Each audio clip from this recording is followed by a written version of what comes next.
What's up, my derps? Welcome back to episode 2 of Mireborn, our Vampire the Masquerade actual play right here in the Derpwood. We are excited to be with you again. This is our second bi-weekly, second episode. And we are working out all the kinks and have some exciting stuff going on for you on screen, off screen. And I'm going to throw it to everybody. Let's get an introduction. Let's get any announcements you got going on. And we will start with the lady above me, Miss Cass.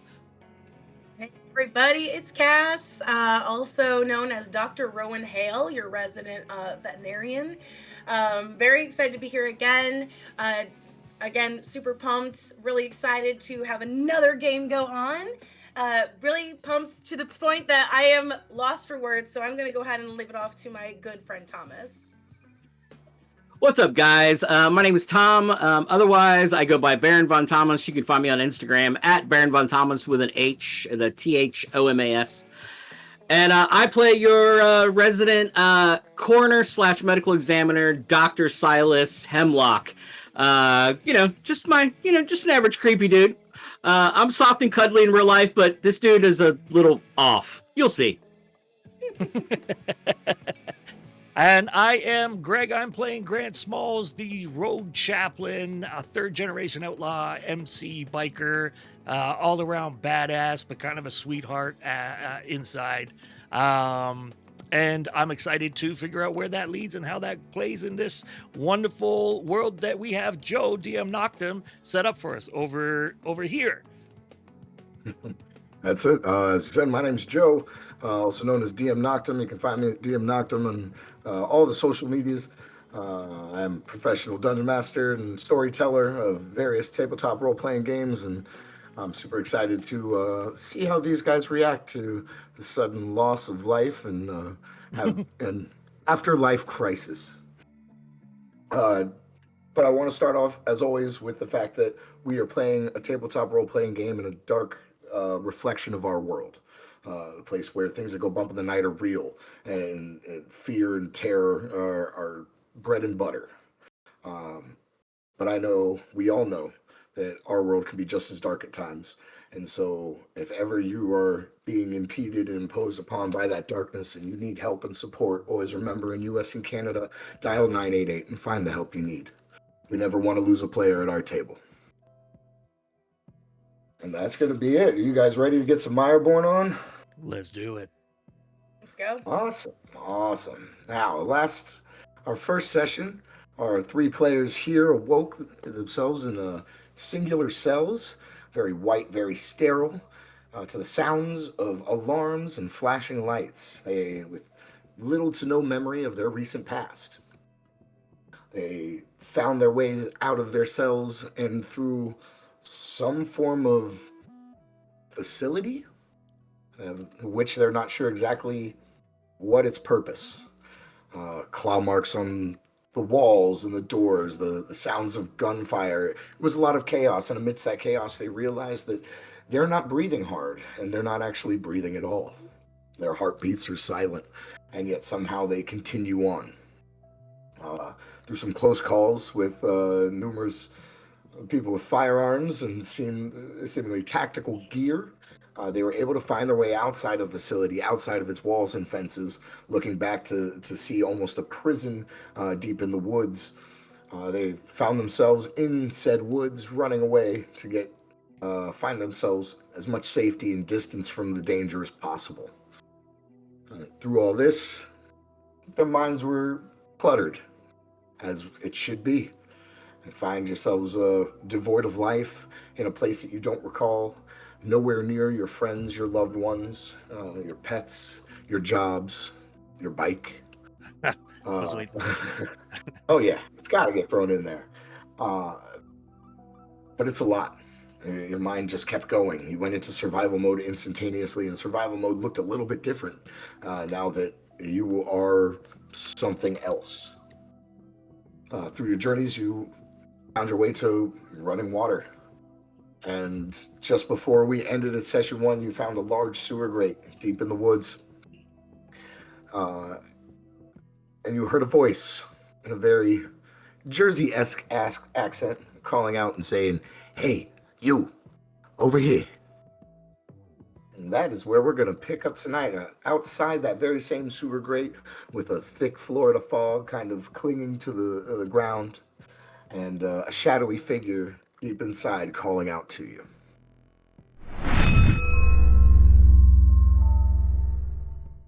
What do you guys want to do? Okay, can we see the guy? You said he was a shadowy figure, so he's in the sewer grate. I'm going to slowly walk towards him. I'm gonna look at my compatriots. I'm gonna say, "Are you guys cool with this?" No, I ain't cool with this. There's a stranger in the sewers. What do we think it is? All I know is we need some security. We need to get inside and away from outside where those whatever the hell we just escaped can find us. He's not wrong, you know. I'll take the devil I don't know over the devil I do. So Rowan's gonna walk forward and peer Yeah, through. I'm gonna walk towards sewer. the dick. I'm gonna stand back and kind of survey the area. I can and follow. I'll follow their lead, but at the same time, I'm going slow. So one of my powers is I think it's Oblivion, and I can see in the dark. You absolutely can. And actually, you've done it once before while you were in the large area with cages all around and a squad of tactically armed gentlemen or guards firing off into the mist. And you recall that when you did, your compatriots told you that your eyes had turned to a pitch black. And as that happened, you actually saw... Yeah, he's doing the eye thing again. So once again, your eyes do.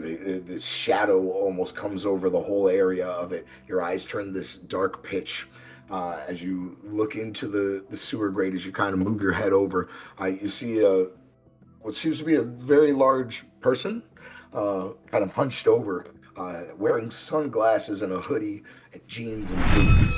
You can't see much, but you do see that their hands seem a little excessively long. Okay. Hey, you guys. Are you part of that commotion that just happened down there? Maybe. What? Okay. I see your eyes. All right, you're good. Okay. You want to give me some information? Yeah, and as you grow closer, Grant, you see this as well. And as each and every one of you gets closer to the sewer grate, you notice that his skin is this odd pallor.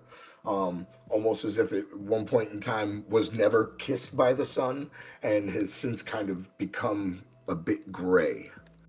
I'd like to do something, and it might piss off the other players here, but I'm gonna run at him and slam him into the wall. What the fuck are you? Okay. You rush into the sewer and you go to slam him against the wall. And the hood kind of falls back a little bit, and you see that his ears are exceptionally long and pointed. What the fuck? Hey, calm down.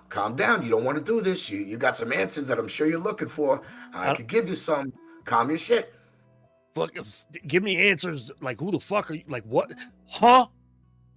As he winds up putting his hands around your wrist that you're holding him up against the wall with, and you start to feel pressure, a lot of pressure. You feel strength in his hands, even with your new feeling of strength and power that you've garnered since waking up, being able to tear bars off of a jail cell and such. It seems to be diminutive before his. And so you start to feel your bones start to move underneath your skin and pains start to radiate out. Not enough to actually do damage to you, but you can tell that his strength is something beyond. He's like, "Come on now, you want to put me down? I'm not trying to hurt you. I promise." What?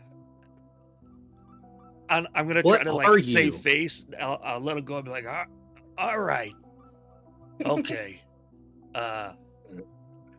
Anybody else want to give me some backup here? What the fuck? I'm taking your New Jersey accent. It happens I'm a damn sometimes. parrot. I can't help it. Oh man, I have games where we have like 5 different accents going on at once, and we all like switch at some point in time. So- I'm like, I go from Scottish to Irish to Cajun. It's really weird. Sorry. But what you can now tell is a gentleman stands up, his hood has fallen down, his long ears behind him, and you see that the top canines actually come and hang over his bottom lip. And he looks at you as he's brushing himself off, and see, we could do this amicably. I'm trying to help you guys out and give you a place to rest. I don't know exactly what you guys are, what just happened to you, but if you come a little bit further in, we can talk a bit more. Maybe I can get you some information. Listen, friend, I got no idea what the fuck you are, what the fuck that was, and who the fuck they are. But I accept. Sounds like a good time to figure some shit out then, huh? Yeah, that probably makes a little more sense, friend. And I'm gonna kind of look back at like Rowan and Silas, dejected at the fact that they didn't help me out here or protect our little situation. Yeah, in Rowan's Yeah. mind, after seeing that outburst, she's like, all right, this person is obviously unhinged and has to be very careful around him because he just flies off the handle, which is completely not in her how she acts at all. So the fact that she didn't help you, especially when she doesn't know you, makes perfect sense. She's like, this man obviously has issues. I will step back and let them handle this. She is very much against Silas is actually necessary. Yeah, Silas is not a person that would engage in violence, and he was very taken aback by Grant's explosion of violence. It's just not his way, so he was freaked out. Like he doesn't have to in his day-to-day life. He doesn't deal with drama and violence and things like that. He deals with dead bodies, so he never has to worry about drama. And this is so unusual for him that he's kind of just totally taken aback by Grant. Thank you for the subscription. Thank you. Yeah. So you guys walk in. Hold on, question. Did you guys say that out loud, or was that just your thought process? Just thought process. Yeah, this is our thought process. Like, I will Okay. say nothing to you about this. If anything, all you see is my face look at you like.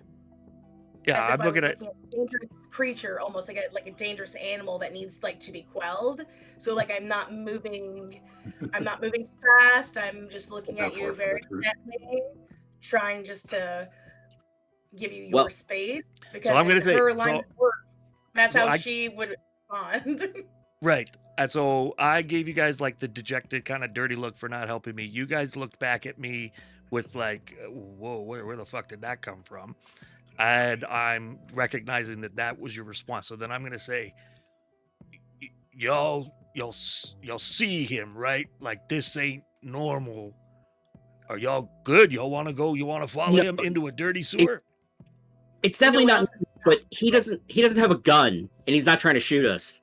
So enemy of my enemy, and obviously he's not trying to hurt us. He's not coming at us. So maybe we just take it slow, take a breather. Wait, maybe no breather. Does anybody else notice we don't breathe?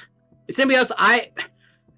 Well, remember I legitimately took all of our heartbeats and no one has a heartbeat. Yeah. So honestly, at this point, he is not that weird. I know he looks very different, but at this point, it makes sense. It's probably best that we at least talk to someone who's willing to talk to us without having to run for our lives. Is it not? And hey, just to be fair, and in the name of peace and honesty and openness, he pulls up like his hoodie and he has a handgun. I do have a gun.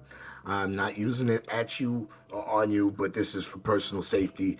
As you can see, some people just kind of like fighting. So, yeah, come on. We'll get you someplace a little bit more comfy, I guess. It's a sewer. But good to know that you don't have heartbeats. That means I can give you information and tell you a little bit more about what's going on. So why don't you come along? By the way, you can call me Nikki. Okay. Nikki, lead the way.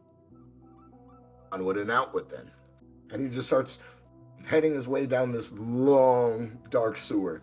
You know, the water itself is brackish and nasty. The walls have things growing upon it. There is a nice green tint all along the tunnel of it as you continue on.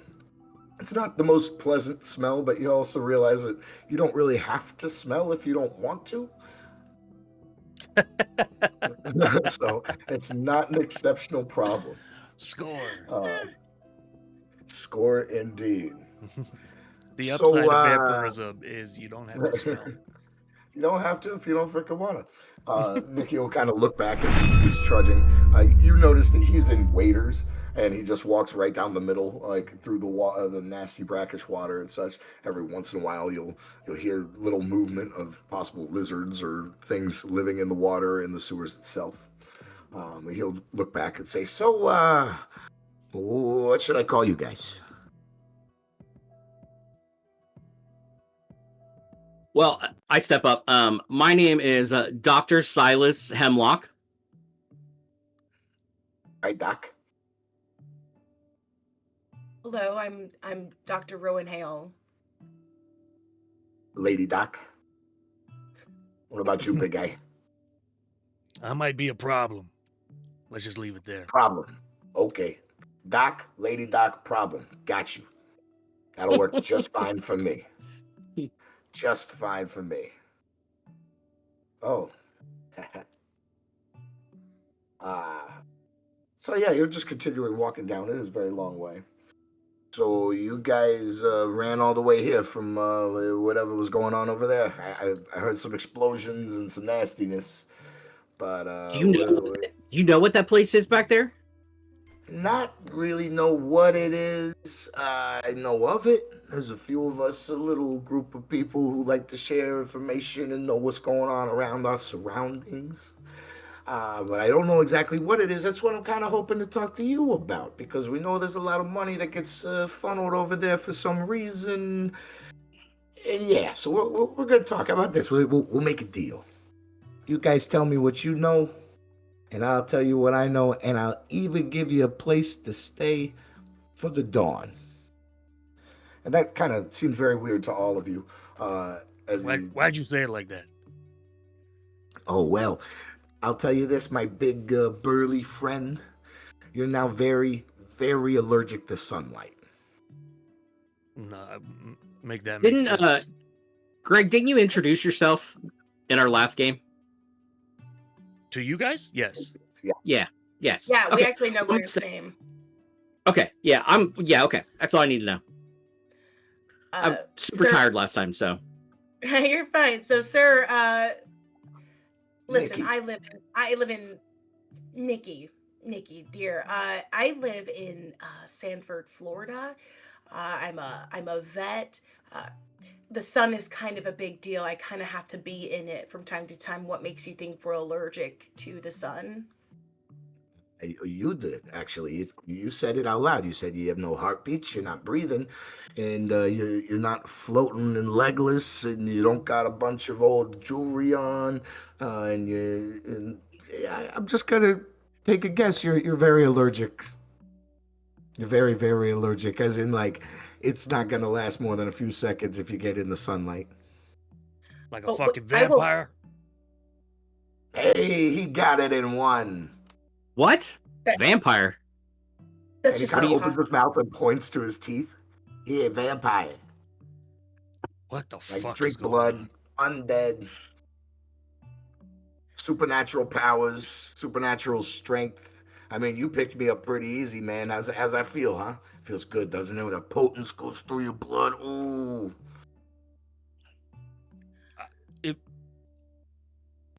I got So, scientifically, that's not possible. There's no such thing as vampires. I'm I agree. a doctor. I mean, I've studied science my entire life, so. Oh, that's really cool, Doc. There's no such thing as vampires, right? And he just vanishes, like right in front of all of your eyes. He completely is gone. If he does that, I'm gonna like get in front of them and shield them. Like, where the fuck did he go? That's cool. A moment later, Silas, you feel a little tap on your right shoulder, And as you turn your head real quick, he goes, "Boo." Nah. Of course, I'm gonna jump. I'm gonna be like, "What the hell? How did you do that? Wait, No. are we on drugs? Did you No. Did they give us No. drugs? No. Are y'all No. even here? No. This is No. the worst. This is the worst. Rowan is just legitimately just going no. Rowan, over and are over you again. okay? There is no such thing as vampires.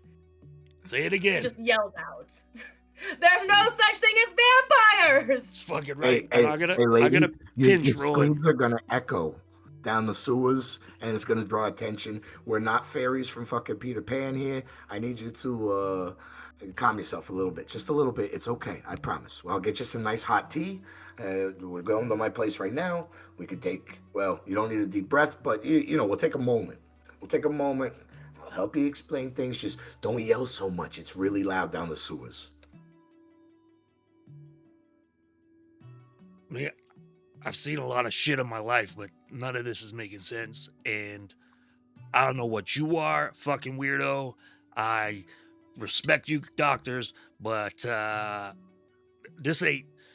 I don't think this is for me. I don't think you have a choice. Fuck does that mean? What do you mean? I was out with the boys. We were at the bar, hanging out at the clubhouse. I leave, riding along, and the next thing I fucking know, I'm in a nightmare. What did I just say about yelling? Come on.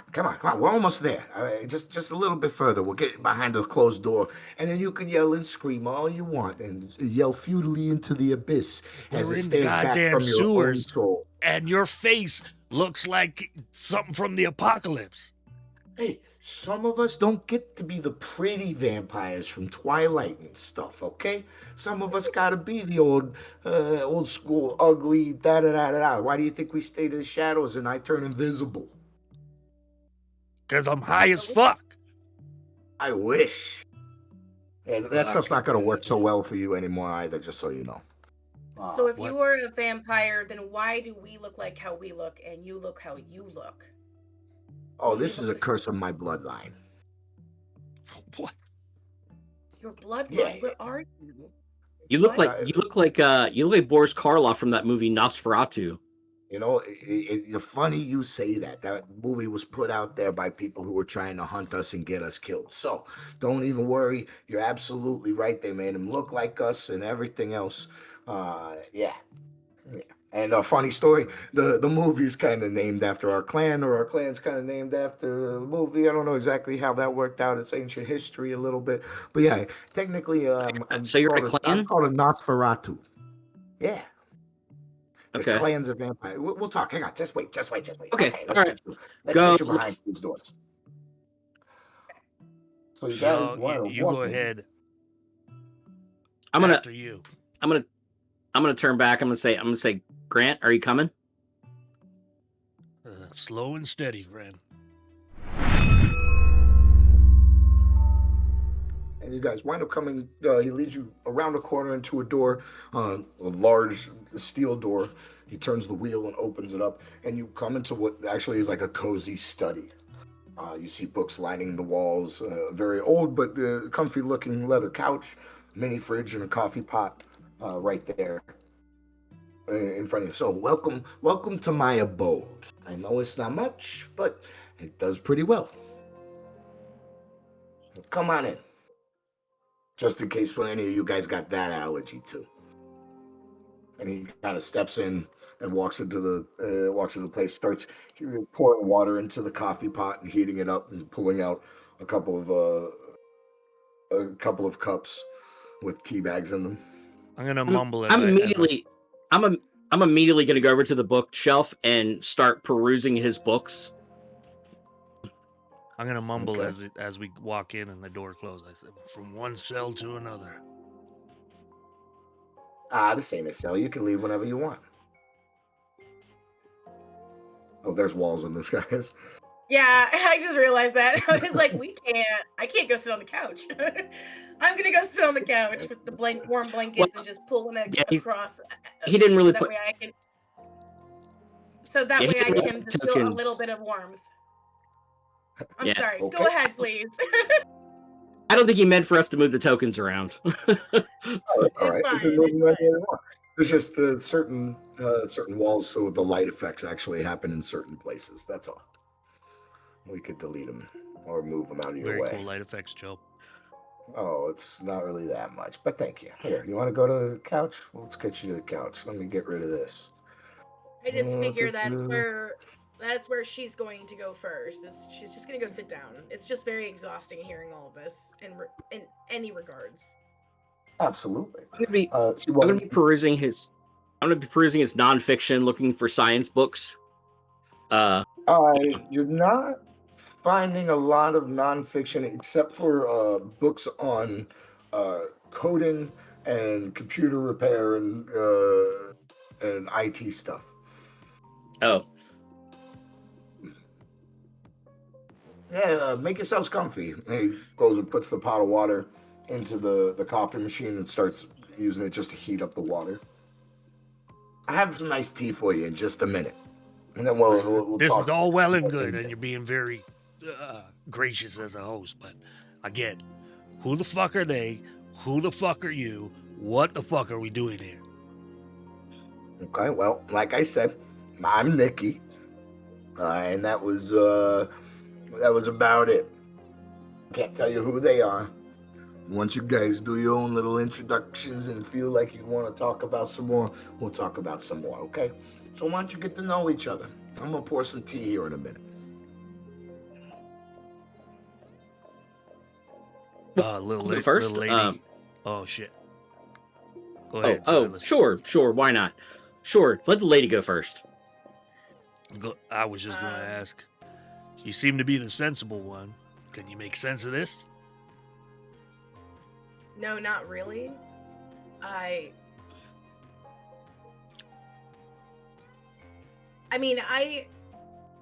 Rowan. I know I keep saying my name, but I'm just reminding myself that I'm Rowan. I'm a vet. I was leaving work. I was walking to my car. I remember even sliding the key into the door handle, and then all of a sudden, nothing. As if the lights had been turned off, a switch in my brain gone. And the only thing I have from that moment is waking up in that place with the alarms, the lights, the cages. I don't even know how long I was there. I don't even know what they did to me.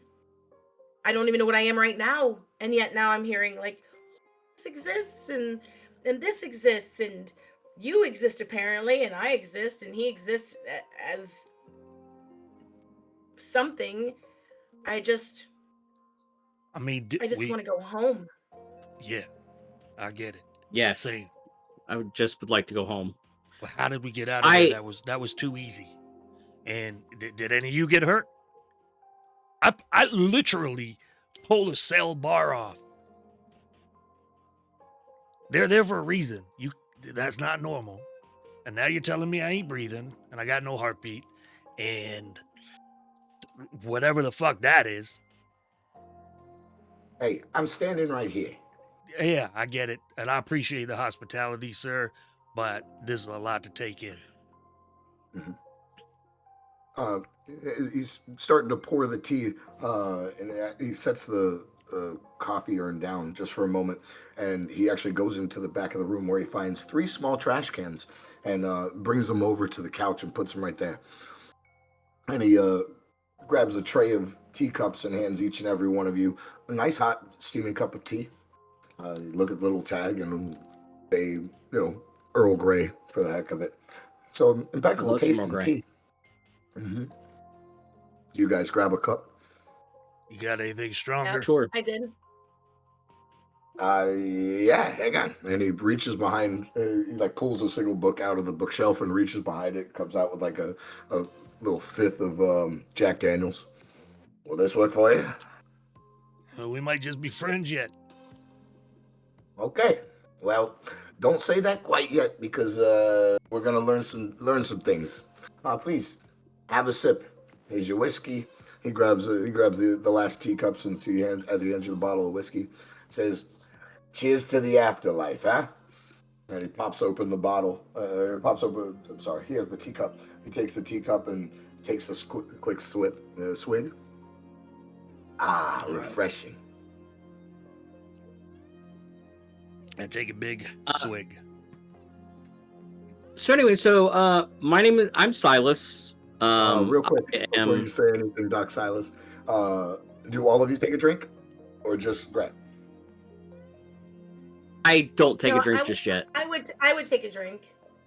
Okay, so let me make sure. I'm fairly certain I know the answers to these, but in contact. Okay, Grant.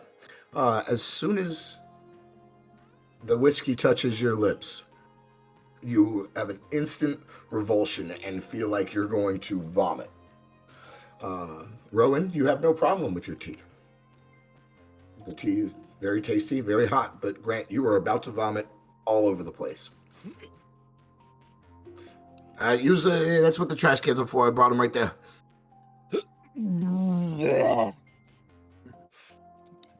you go. I don't have a soundboard for that. That's okay. Yeah. That was rather vivid. I'm gonna take my glass. I'm gonna sit it down. I'm gonna say, "What the hell did you put in those?" Oh, nothing. Just this is a lesson to show that you are what I was talking about. Seems like she could eat. She's like hungover. Is that what you mean, hungover? Oh no, you can't take in anything into your body that's not blood anymore. What the fuck is that? God damn. So she's like me. Some of us have a little gift. Before she goes to sleep in the morning, she's gonna have to get rid of it. But for most of us, and again, this is kind of a lesson to show you exactly that I'm not lying to you. Most of us can't drink anything or eat anything. It's only blood. Our bodies will refuse everything else. This ain't holy, friend. Oh no shit. And I'm hungry. Literally, as fuck. we are the exact opposite of holy. Oh yeah, you're gonna get hungry. Don't worry. Well, I mean, for now, I can't eat food. No, you can't eat food. But you can have this. And he opens up the little mini fridge and he grabs something out of it and tosses it to you. And you see that it's a bag of blood. Try that. I bet you're gonna feel just fine. The hell you mean? Try that. Try. Oh, yeah. How do I? Do we see what's in his cup? Head fuck. What's in his cup? Do Silas and I see what's in the cup that he just gave him? Oh no, he gave him a whole ass bag of blood. Yeah, that's why I'm like, what the fuck am I pint supposed of to do blood with in this? the bag, and he just tosses it right to him. So yeah, you guys see it. So we definitely know it's a bag of blood. We're just like, oh yeah. There's a bag of blood. I'm gonna, Nikki. Do you have an IV system around here that you'd like me to hook him up to? How does this? No, you each have your own IV system. Just try biting the bag. I promise everything will work out. Or you can just tear it open and fucking chug it, whatever you like. I mean, you look like a chugging type of guy. I'm gonna try to peel it open carefully, and just take a sip to try to understand why the fuck I'm drinking blood, because none of this is making sense. You got it. I mean, I'm gonna stare intently and watch. I'm gonna stare intently and watch Grant for the reaction to see what happens when he drinks. You got it. Grant, you tear open the bag just a little bit and kind of put a little bit to your mouth. And as soon as the first drop of blood touches your tongue, there's this explosion in your mouth of flavor, and this hunger deep inside you rages up, and you can't stop yourself as you start going at this like a Capri Sun at a hot 5-year-old. You know, you're just squeezing the whole thing right into your mouth, drinking as much as you can, some of it running down your face. But you don't care. It is ambrosia to you. This is exactly what your body craves and needs. I'm gonna say, would I know, as a doctor, I would know how much that bag of blood is. Like, how many? Is it a pint? Pint of blood. Mm-hmm. I'm gonna just touch Grant. I'm gonna say, you might want to take that slow. The human body can only swallow about a pint of blood before you start throwing it back up. Oh, and that's not gonna be a problem. Too late, nerd. Hey, Doc, how many pints of blood are in the typical human? 8. 8. I think that's right. You I'm fairly certain you, just like pretty much any of us now, can drain that in about a minute and a half now. Interesting. So Some we of us a lot subsist faster. on. It's really So scary. we subsist on blood now. Yes. So no heartbeat, no breathing. Right. We're supposedly vampires, and we subsist on blood. Does it have to come from like I'm pulling this from movie knowledge, so I'm guessing the movies are half-assedly right.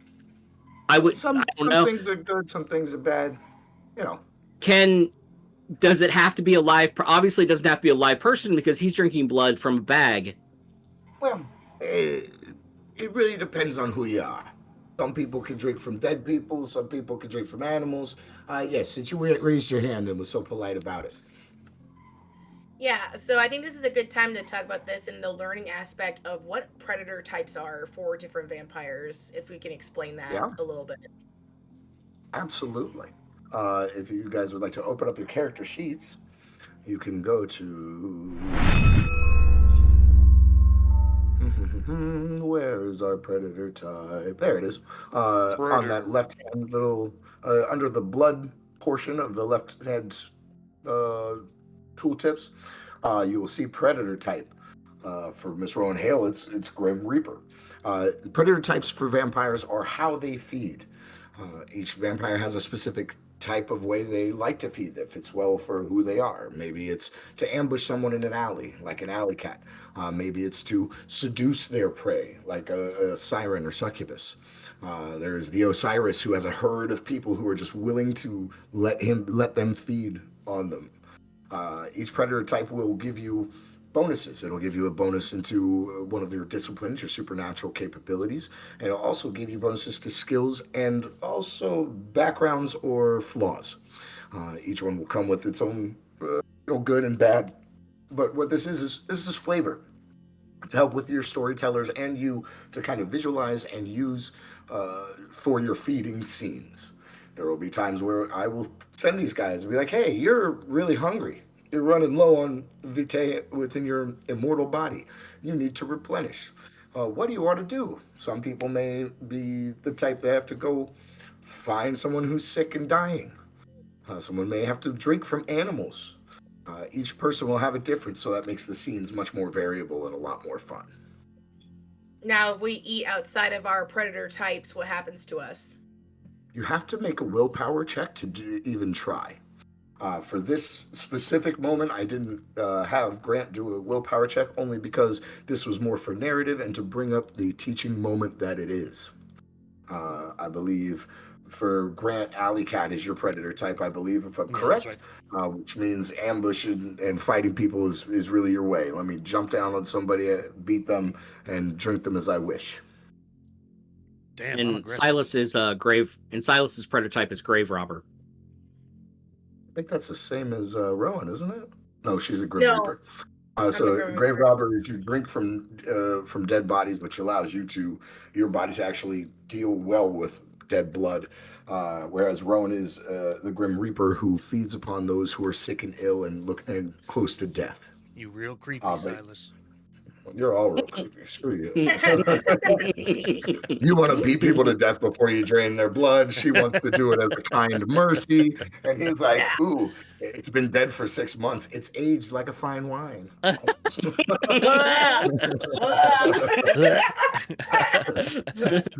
Unbury is a 400-pound body. Look, it's a big red. You know? Body red.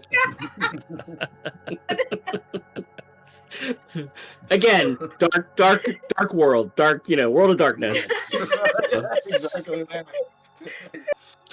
Just holding a large man's arm and just like he's like decaying for 6 months and just sniffing back and forth. Oh, the bouquet on this, it's just ready.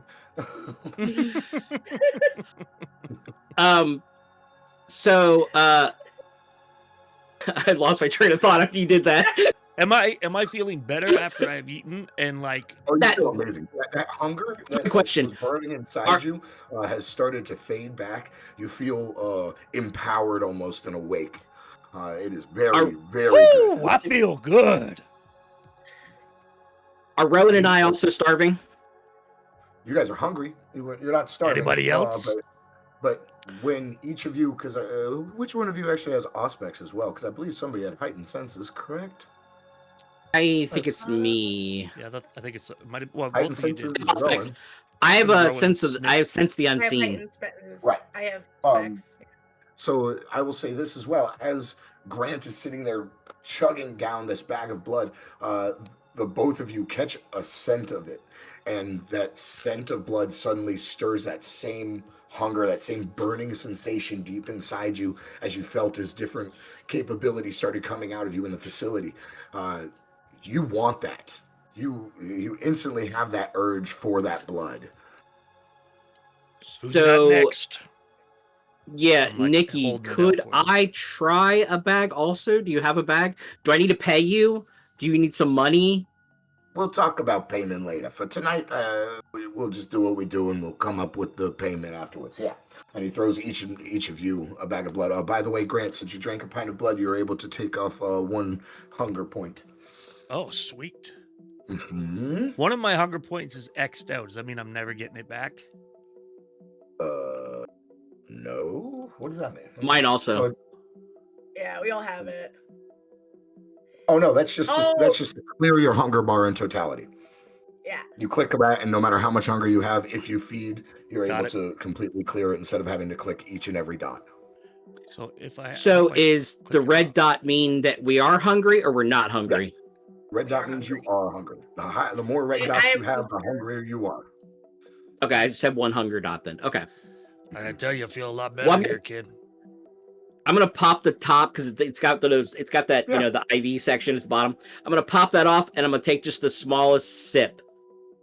The same thing, man. Your mouth is full of ambrosia, and that's the best way to put it, because the idea of the nectar of the gods is you can't beat that when it comes to that first sip of blood.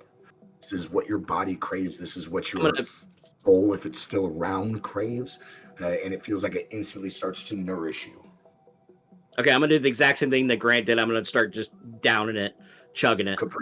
Boy, Silas. Yep. Attaboy. Yeah, this. How about Rowan? Rowan is going to gently look at this pint of blood and just look to Nikki and say, "Where did this come from?" Local hospital. Don't think, just drink. Damn. It was freely given. If it makes it feel any better, it's not like I tortured somebody, hooked them up to an IV, and started draining all their blood. No. What the This is fuck? stuff that Okay. is Okay. from a local hospital. I promise. Rowan takes a huge breath. She does the same thing as Silas. She removes the apparatus that's at the top that you have before you actually put it in the IV, and she just goes to put it into her mouth and tilts her head back, just letting it slowly drain through as she starts to eat from this bag.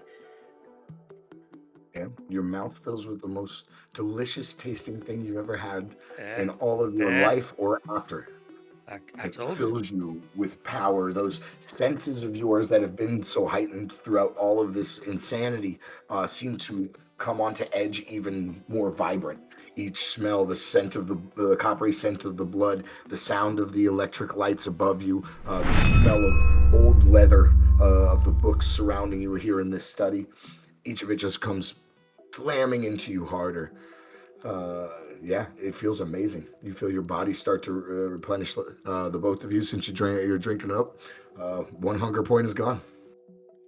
Okay. Nikki, I think we might end up being friends after all. It's a good thing. I like to hear that. I like my friends to be able to throw a punch just as hard as me. So very, very nice. I like this. Listen, Don's gonna be here soon. Why don't we do this? How about you guys take the study here? You sleep in here. There's I've got some blankets and stuff. Come nightfall, we'll get back together. We'll talk. You guys give me some information about what you remember and what happened over there and what was going on. Hold on, Nikki. There's a lot of questions still unanswered. The who, what, why, when. Right. A whole lot of Don's questions. coming. Who's and you Don? don't want to deal with that. Don, like the rising of the sun. Oh, Don. I thought you were saying Don like a person. Okay, Nikki, your accent's thick. Okay. I thought Dawn. you said Don. Oh, Like Donatelli. Sure. I'm Sorry. from Jersey. You just gotta say, "Oh, it's Don Corleone." It's like, "Oh, you know what, Doc? We're gonna have some words." My apologies, sir. It's just, pronunciation is important. You know what I mean? Stereotypes. Proper enunciation Don, is important. Don. It's fucking Don. What are you talking about, Don? Sure. I curl back into the couch even deeper with my Like- one pack. It's Like a wine cooler. DAWN. Yeah. Don. Clinging to it. DAWN. Dawn. Yes. All right, so make sense. What the hell's wrong with Dawn, and why are you saying we're allergic to sunshine? You're allergic to sunlight. Hey, I mean, it's really simple. You go out in sunlight, you burn to ash. Okay, so To ash. I'm coming to grips here. Nikki, hold on. I'm coming to grips with the fact that you're telling me I'm a goddamn vampire. I got this weird strength. I got these new friends, apparently, and we all like blood. Okay. We can't go out in the sun. Nope. You're a fucking weirdo looking. A nice guy. I'm sorry, Nick. I mean, I've still got a lot of anger in me. As Grant is naming off those things, as Grant is naming off that shit, I'm literally counting on my fingers he's doing that, keeping up with his conversation. I'm going, okay, vampire, doing this, just nodding along with him. Oh, and you're telling me, you live in the sewers. What the fuck is that? I mean, if I had a face like that. Nobody wants to look at this face. Exactly. Yeah, I mean, I can do everything I need to right here. I'm just trying to rationalize the situation we're in here. You got to stop that, bud. You're going to give yourself an aneurysm. Oh, well, I guess you can't now. It's not going to work out. Logic and all this doesn't really work. I'm sure there's some kind of scholarly kindred out there somewhere who can tell you a little bit more scientifically. But why, Nikki? Why me? Why us? Why are we in this situation? I don't know. None of you from Adam or Eve. So how would I know? How the fuck did you get like that? Figure it out. Oh, well, I had a guy bite me. He bite me, he drained all my blood, he gave me some of his blood, and then... like in the movie, like that shit's real, Nikki? Like the movies. Oh, yeah. That's really real. Rowan is just startled. Like, oh, God. Like, he points to his exceptionally long and thin canines that are coming over his bottom lip. You think I did this on purpose? You know how difficult it is to talk sometimes? No, but like, is it an experiment or something? Like, we were in some place where they're doing weird government shit, and you can't trust the government. It's ride forever, forever ride. Right. You are absolutely right about that. Real quick, Rowan, as you're sitting there and like kind of poking at your canines, just this quick little instinct as you press on your gums, all four of your canines distend. They become longer. Oh, God. Whoa. Look to my face. And they can all see this, that you can see all of them. Oh, okay. No. I'm gonna step closer to her and just look at her face. I'm gonna be a little bit too close. This is Red Dragon vibe moment. Yeah, I'm gonna say, and I'm gonna take a finger and slowly try to like touch her mouth and see what she does. All right. Rowan is immediately like aghast because that is so weird. But she also instinctively is gonna bite your finger if you come into your mouth. Well, I'm not gonna put it in her mouth. I'm not gonna put it in her mouth. I'm just trying to touch. I was just trying to touch her, like her almost like tooth. But yeah, when a dog snaps at you to let you know, like, do not affect me. She snaps at you like ferally because you're coming near her mouth. Sorry, my apologies. Any kind of PvP in my games always has to be agreed upon and everything else. Do you want to do damage and snap at his hand, or do you want him to be able to get his hand away? No. He can get his hand away, but it's just instinctual that she would snap, almost like, again, like she isn't a... Whoa, that dog gonna bite. Animalistic. Yeah. I just want to make sure, because that would be a whole new lesson for your characters. Yeah. How do mine do that? Do mine do that, Nikki? Gum and if you touch your face, maybe it'll happen again. That's all I did. Is I touched my mouth, and they all extended at the same time. I'm not gonna shove all When four we- fingers in when my we- mouth. Shove your fingers in your mouth and like nothing happens except you look like some kind of weird kink thing. When we started drinking the blood, did our fangs come down some at all, or do they stay the same size? They stayed the same size unless you need them and truly will them to be. And that's what I'm gonna say. As you pull your hand back out, not feeling your teeth distend, you pull your hand back out, and just the thought of them distending, you feel almost a pulse in your mouth, and you can tell that your teeth have grown longer. It is more, and Nick, you'll look at you and say, it's really just the instinctual thing. It'll come more natural with time. So just gotta work on it. The good thing is when you go to bite down on somebody, it's just gonna automatically happen, probably. So I gotta bite somebody. Is that what you're saying? I gotta do it. You gotta bite something, probably. Could That's usually the way it goes. Is it like a handbook for the rules of this game? I'll work on one for you. Okay, but we'll talk some more. Well, like I said, I'm gonna go get some stuff done. You guys promised to give me some information tomorrow night after sleep and all this stuff. That'd be great. But this way, you have a couple of hours before dawn. How the fuck is anybody supposed to sleep, Nikki? You're gonna sleep. Well, I'll So it's a couple hours before the door. So it's a couple hours before dawn.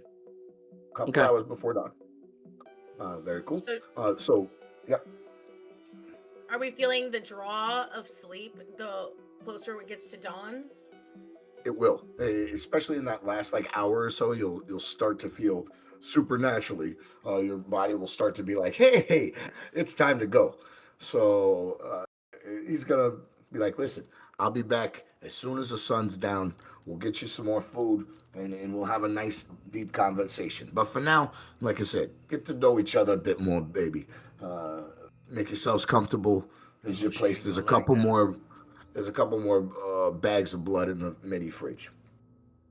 And he opens the door. He says, "Have a good morning, all right?" Heads out, closes the door. You absolutely can tell for a fact that he does not lock that door, so you're not held in. But at that point in time, we're at just about an hour. Why don't we call it a quick little break for bio and everything else? Alrighty, so we're gonna take a little quick break. Yeah, we'll be back in 5 minutes? Yeah, sounds good. 5 minutes. All right, folks, we'll be back in 5 minutes. Thanks for sticking with us. More on the way.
What's up, my derps? We're back. I'm not even going to talk too much. Joe, get us back into it. We were heading into Dawn.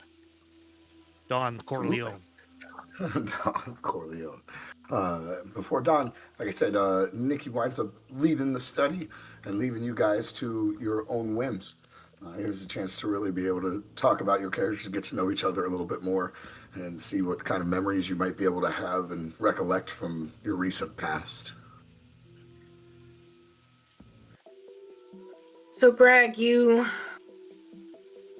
mentioned that you were where when you were taken?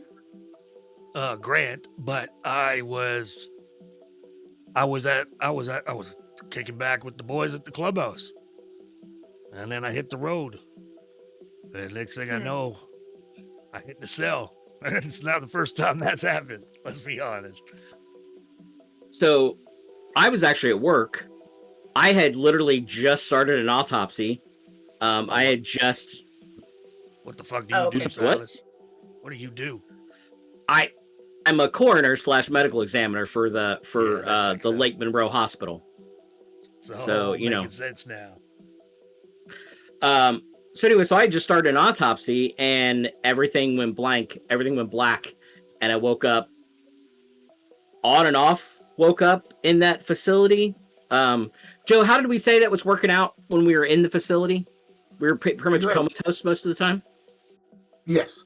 From what you recall, there were moments of lucidity interrupted by long bouts of unconsciousness and hunger. And so there's darkness, there is hunger, and there are moments in between said darkness and hunger where you had, where you woke up to IVs stuck into your arms and what seemed like blood dripping into your system. So, Grant, I'm kind of coming at this from a more scientific perspective. I don't believe in the supernatural. I don't believe in ghosts. That's just silly. I believe what I can see, what I can test. This is absolutely just, you know, I had asthma. I had asthma as a human, and now I don't even breathe. It makes no coming to terms with it tonight, no sense. Though. I agree. And how does this entire world of vampires exist in the world without anybody knowing? Like we have camera. Everybody has a camera in their pocket. How would we not have seen? They live in the sewers, supposedly. Well, do you think all of them live in the sewers? I have no desire to live in the sewers. I ain't living in those damn sewers. That's for damn sure. I have a house, which I need to get back to. Like, I don't know how long we were there. I have no idea. I have no idea what day it is. I need to get home. My mom is kind of sick and she needs me home. So maybe we just go. What do you think, Rowan? Rowan's just sitting there quietly to herself.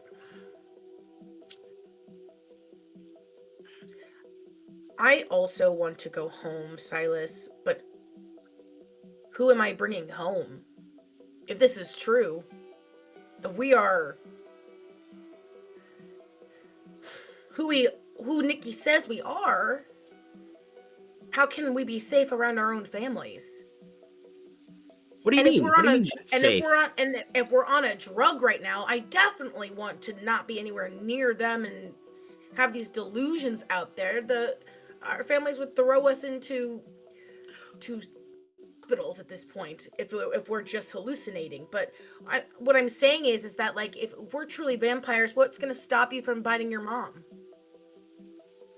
Why Damn. I would just not do that. I mean, like as a human, what would stop me from murdering people? I just didn't do it. I assume it's the same as being a vampire. Don't they, like in the movies, the vampires, they get that hunger, they get that need, and they can't control themselves, right? That's what Rowan is saying. But how come I ain't sensed that yet? Why didn't we sense that running out of that jail where they were shooting and things? Like Maybe we had ate. Maybe they had fed us right before that. Maybe we'd had dinner. fuck that mean? IV? Blood IV? Well, I assume. And was it them that did Yeah. this to us? I mean, It at this has to point, be. It's a good question. We're in it together. Nikki said that he was bitten by a man who then fed him his own blood, right? None of us have that recollection. Is that right? Because no one's mentioned Exactly. a dude biting us. I don't even have marks. I'm I don't looking on my neck. And one thing is, I was going to say, as each of you have those flashbacks and those moments of thought, and the idea of having IVs in your arms, you look down and there was no mark of IVs entering your arms. Check my neck, Silas. I'm gonna look at Grant's neck, look around, and see if I can see anything. You have 0 scars. What? So, question is, once he became a vampire, would all of Grant's scars when he was from alive, because he was a biker, would he still have those scars, or are they completely gone? His skin is smooth. Your body is frozen in time in a way. Okay. So what you had before, how your body looked when you died, when that last bit of blood is taken out of you, is how you will look for eternity, for as long as you live in this afterlife. So as Silas is looking, I'm going to pull back my hair a bit, and there's like this big beer bottle, like round but jaggedy scar in my neck right here. Still there? I mean, yeah, that's still there, but there are no bite marks. What the hell happened? What is that scar from? You should see the other guy. You know they say that, right? That's a story for another time, Silas. You live a very violent life. But I'm healthy and happy. Well, damn. I heard it as I said it. So, Yeah, go ahead. I have a crazy thought. So, all right, so we have to sleep. I think getting a good night's sleep is probably the best, or good day sleep is probably the best idea. We get sleep because I mean, when you sleep, your body heals, your brain, it rejuvenates, and then tomorrow night when we wake up, maybe we'll be a little bit more clear. Maybe whatever drugs we may have been given won't be in our system anymore, and we should make plans once we sleep. Maybe we sleep when we wake up from this nightmare. But Grant, where are you from? I'm from around. Around. Okay, because I live in Sanford. I'm not sure where we're at, but I live in Sanford, and I think Rowan, did you say you live in Sanford? Yes, I also live in Sanford. Yep. So, by chance, Grant, were you in Sanford when you were yanked? Yeah, maybe. I know I was in Daytona. So, on the road, I was heading down. So the likeliest concept is that we're probably still in Sanford. If all 3 of us came from Sanford or around there, that this facility. You know what? I don't even have my cell phone.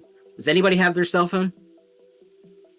I'm gonna look around Nikki's place for a phone. You don't find There's one. a computer right there. Can you do anything with that, Doc? There is a computer. Here, we'll switch the views.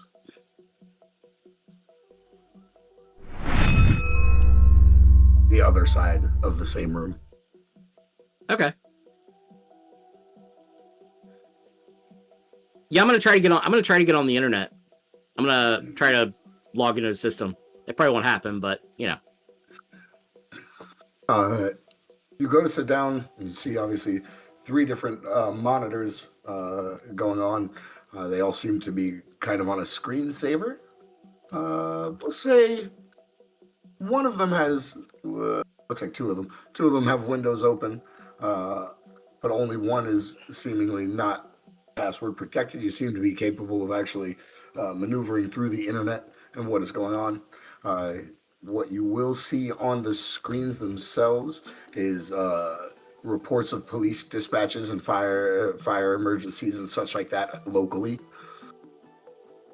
So it looks like he's keeping an eye on the local authorities and emergency situations at all times. Does it say locally where we're at? Yeah. Does It's it say for like Sanford PD or not Sanford, that's for sure. You're going to get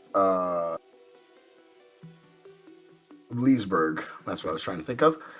Leesburg, just south of Ocala. Okay. You know it to be about 45 minutes to an hour outside of Sanford by the car. Can I pull up Google Maps and like put our actual trajectory as far as where we're at? Like where From we're there at to your home? Oh yeah, absolutely. Yeah, sure. Yeah. Yeah, so it's about, like I said, about an hour away, maybe a little bit over from where you are right now to your home in downtown Sanford, Florida. But it seems like you are on the northern tip of Leesburg, little east and west of 441, just before Wearsdale. Leesburg. Okay. Mm-hmm. Why are we so far away? Oh my god. How long have we been here? Oh, the date. Silas, Yes. I'm gonna look at the date on the computer.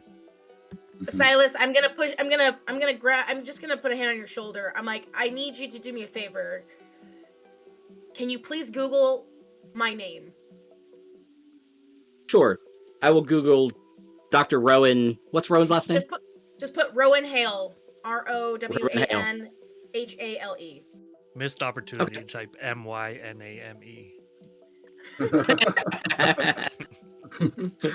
I'll type her name into Google. You type her name into Google, and a couple things come up. The first is the name of her veterinary clinic, the Hale Veterinary Clinic. And then you'll see a report from 5 days ago talking about the disappearance of a local veterinarian. Oh my god. You're a missing person. Dead. My parents must think they must be calling every hospital in the state. I'm a missing person. I'm a missing person. I'm gonna Google myself and see if I come up the same way. Should do that in yeah, private. you probably should do that in private. You wind up getting a few things back. One, your LinkedIn account showing your professional connections and such like that. You see the article talking about some of the awards you've won through your specific medical practice, and also another APB out for you dated 4 days ago,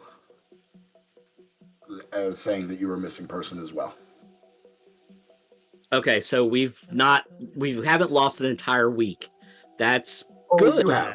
An entire week?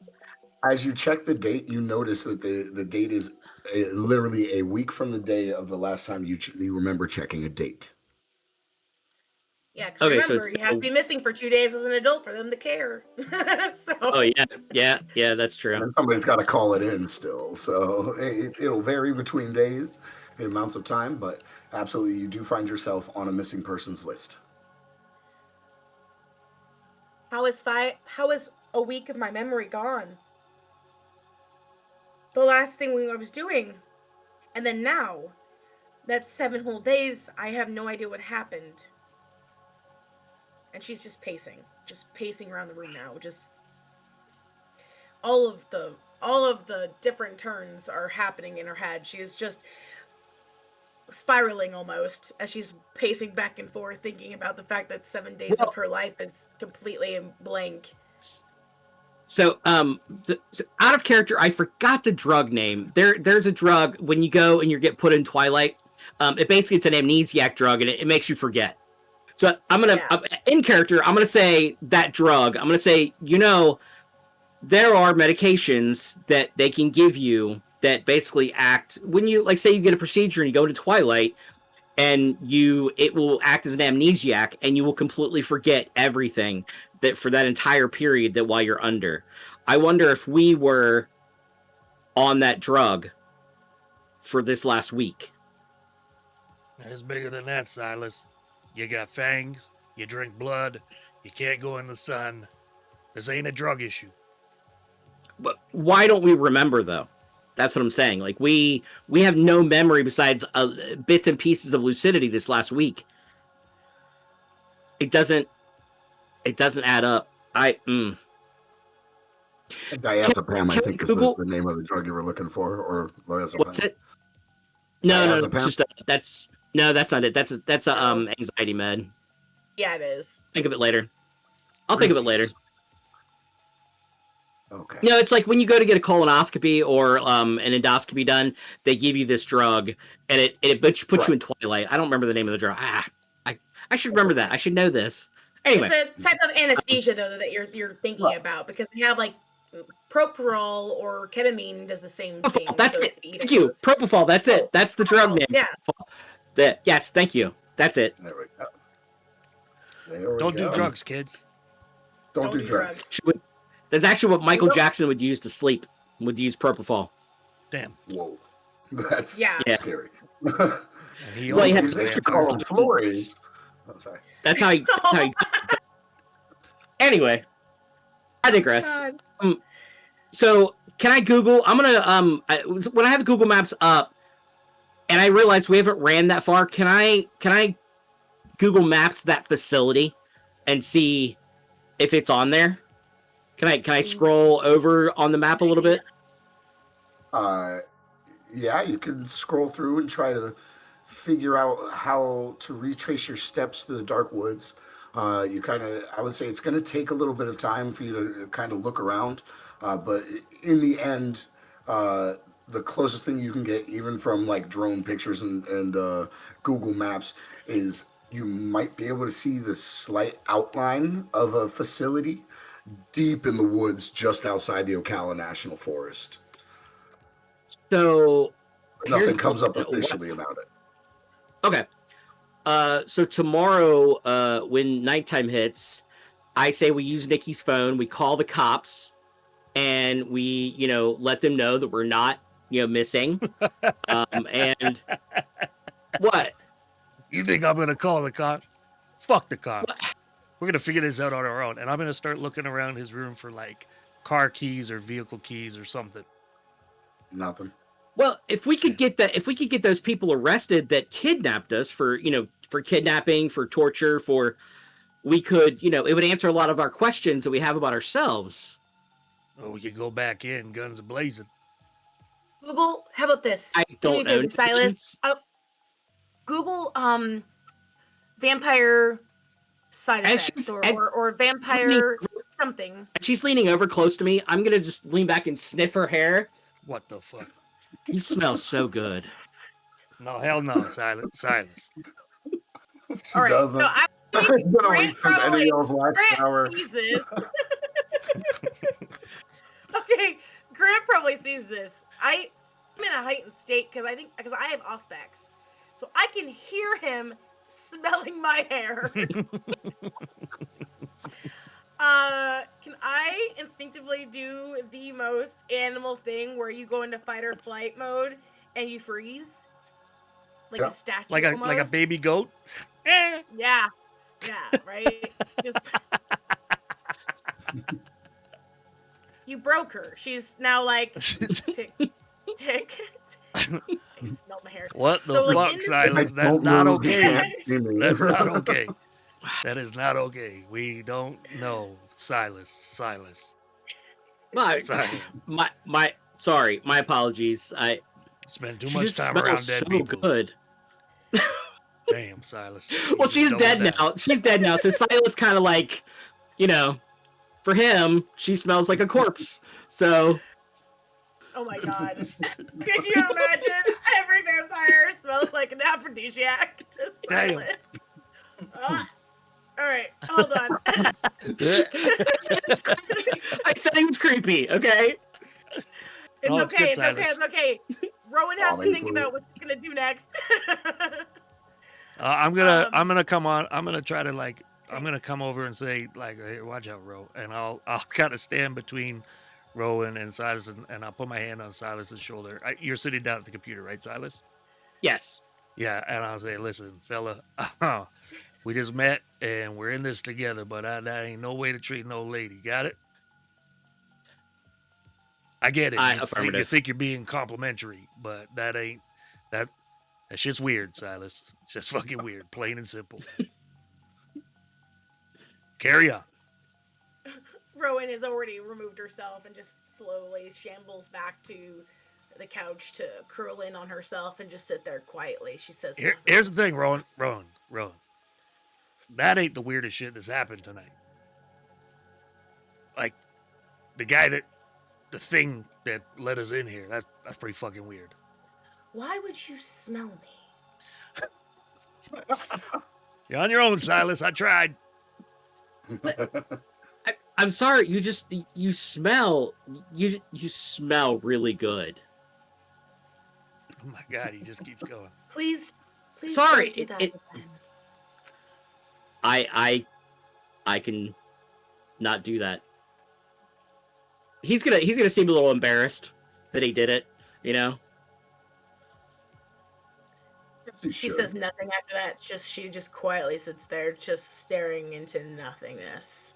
So let's refocus this. So, sorry, Rowan. What was your plan before you distracted me? I'm sorry. What? Out of character. I'm sorry. What? Oh my god, that was so good because I now have the ick. You're welcome. Yeah, he did. He did say that out loud. All right. I did say that out loud. He doesn't have the best people skills, so. Rowan at this point is already so fouled by what's happened, that you just see another part of her actual humanity piece just kind of crack a little, just like okay. We now know that people know we are missing, right? And we know where we are located, right? And we know the sun's coming up and that, we're gonna poof if we go in the sun. All right, fantastic. No, that makes sense. Let's pretend for a second vampires are real, completely real. That makes absolute sense that we would die if we were touched by sunlight. Okay. What else happens when vampires come into contact with things? Holy water. Okay, so maybe that is also something we have to worry about. Or maybe we shouldn't leave quite yet because we don't know the extent of what's going to happen to us. We need to talk to Nikki. He needs to tell us more about how he thinks that this will work.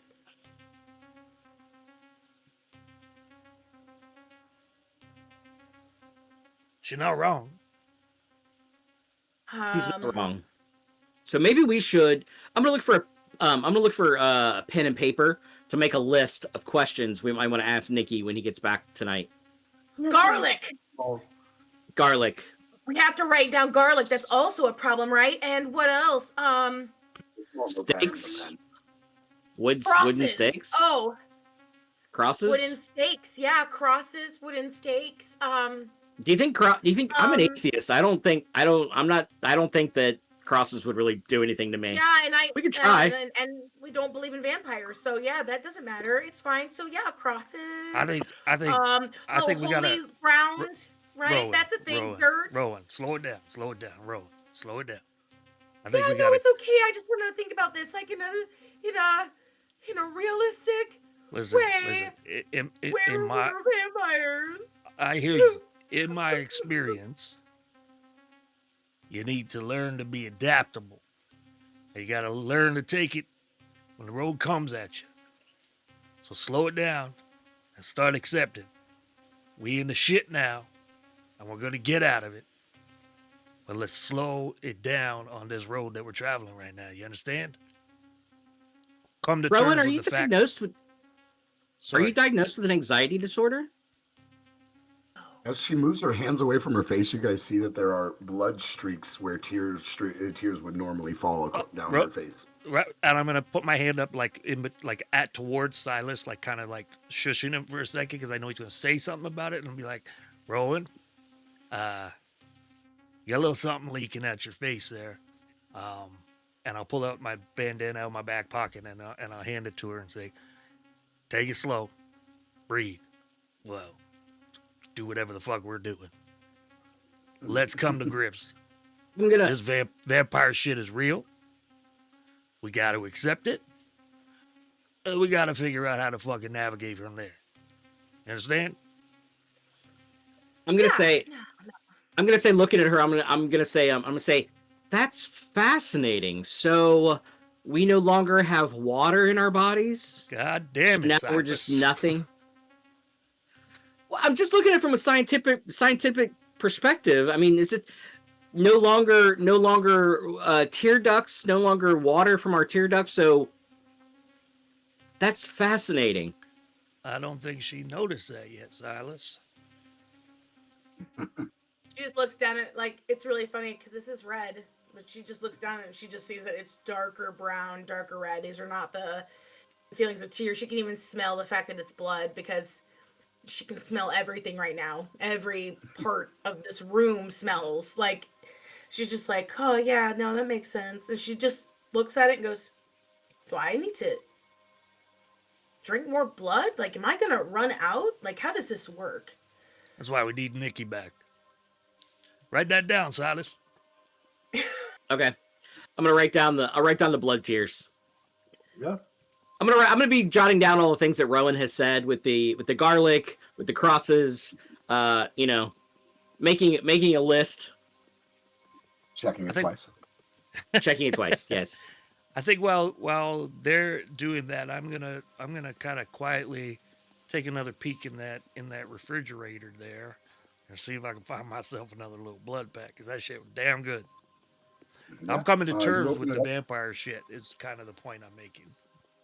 Yeah, that's something that Grant has always been good at, taking things in stride. There's no matter what road you take, there's always a sharp turn, there's always an obstacle, there's a roadblock, there's construction, there's something. But the wisdom that you've found throughout all of your journeys and travels is that as long as you keep moving, you have momentum behind you. Never stop, always forward. That's right. And so you open up that little mini fridge and you see that there are 4 bags of blood still in there. I'm just gonna take one and kind of privately. I'm not hiding it, but they're having their moment, and I'm having a sip. Yeah, absolutely. You, after seeing Rowan and Silas kind of peel back a top and locate it, you're able to do that instead of tearing the bag open and getting blood everywhere. So you just kind of start sipping on it like it's a mixed cocktail. Just nice and slowly. Man, that's a good year. Yeah. Vintage. Vintage. Does blood taste different by the year of the person it's from? Well, blood tastes different in a lot of ways in World of Darkness, actually. Emotional charge and such like that. We can actually, if you want to talk about it, though your characters haven't found it yet, we can kind of talk about resonance real quick, just as a quick little side note. For those that are new to World of Darkness and Vampire the Masquerade, and especially with our stream, we're always trying to educate more people about World of Darkness and how to play Vampire the Masquerade. Resonance. Blood resonance is a thing that happens within mortals that are emotionally charged. Depending on the emotion, depends on the resonance, but this resonance can give our vampire players more power in certain supernatural disciplines that they have. So someone who is exceptionally depressed may have one type that gives a bonus to obfuscation, the capability to turn themselves invisible. While someone with serious rage and anger issues will get their blood will give a bonus to either potence, the supernatural strength, or celerity, supernatural speed. So resonance is something that plays into Vampire the Masquerade and World of Darkness in totality. So there are a couple ways that blood can taste a little bit different. There's actually a flaw in Vampire the Masquerade where you are an addict to a drug that has to be in a bloodstream for you to feed and be truly happy about it. Oh, that's crazy. Yeah. You're like, I'm going to go find me a heroin junkie. Yeah. I only eat crackheads. Only eat crackheads. Got any more of that blood? Gotta pull out a pookie every once in a while. Our chat said blood tastes different from the same person. Just depends where you're sucking it from. That is probably valid. I'm not going to go into too much detail with that, I'm sure. Is that Gorlock? No, that was one with Jesse. No? Oh, I got you. I was like, which one was Gorlock? Just making sure. Just making sure. Yeah, so you guys are in there. You have your bag of blood. What are the other two? I got these cheeseburgers, man. Got these cheeseburgers. We're still discussing questions for Nikki. Mm-hmm. We got holy water, we got steaks. Let's see, what else about vampires? Sauces, garlic. You can. That depends on how far you want to go back. You want to roll some dice? Let's roll some dice. Anybody who's trying to think up the weaknesses of vampirism, why don't you give me intelligence plus investigation or occult? Your choice. Intelligence. Where is it See, at? I don't think I'm going to roll because I'm more interested in just drinking blood. Oh, first page. What was it? Intelligence plus page. What? Intelligence plus either investigation or occult. Which, don't forget, you'll want to click investigation first, and then you'll hit intelligence. Yes. Oh, intelligence or investigation first. Where are you investigating? There you are. Okay. Where are you? And then intelligence. I'm so sorry. One success. Rowan. Let's see how Silas does. 2 successes. Okay, so why don't we do this? Rowan, you will remember something from various medias about vampires not being able to cross thresholds without an invitation. And then Silas, with your 2 successes, you will remember things like running water and quite possibly the need to sleep in the dirt of their grave. Okay. Like the book, like Bram Stoker's Dracula. I wonder. Yeah, I just finished reading that out of character, by the way. Did you? Recently. So it's podcast research. Yeah. Mm-hmm. Absolutely. So you guys got a decent list going. Make sure, Thomas, you have notes and to remember to ask the questions as best you can, or whoever wishes to take the notes for it. But yeah, I'll do it. You got a good.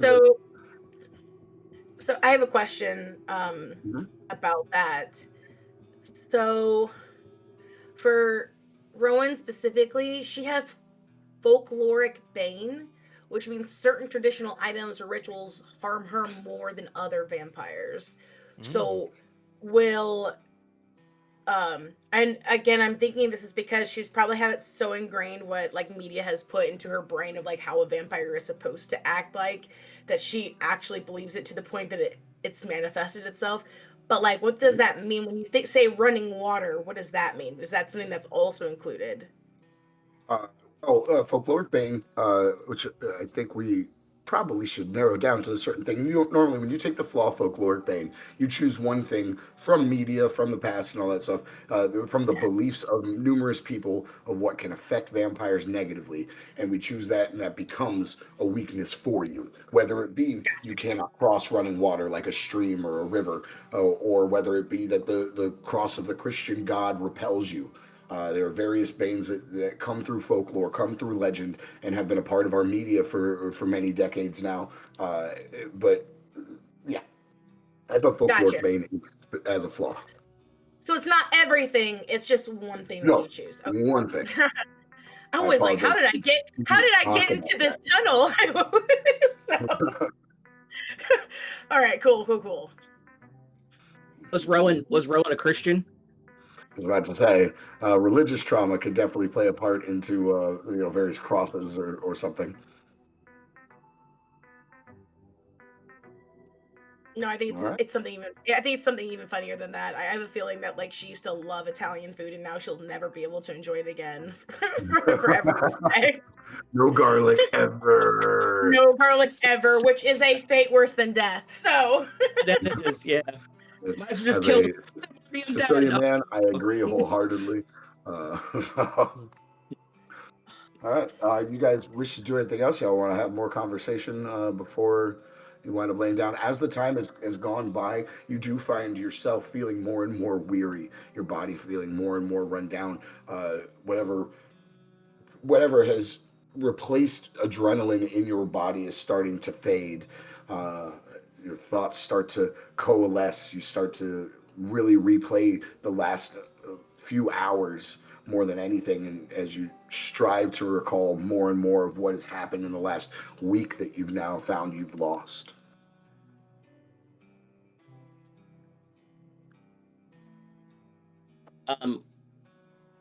How close are we to dawn? Probably about an hour out, hour and 15 maybe. Okay. So at least now, by looking at the computer, we know that it's the date. We know what time it is right now, so it's probably like 5:30 in the morning. So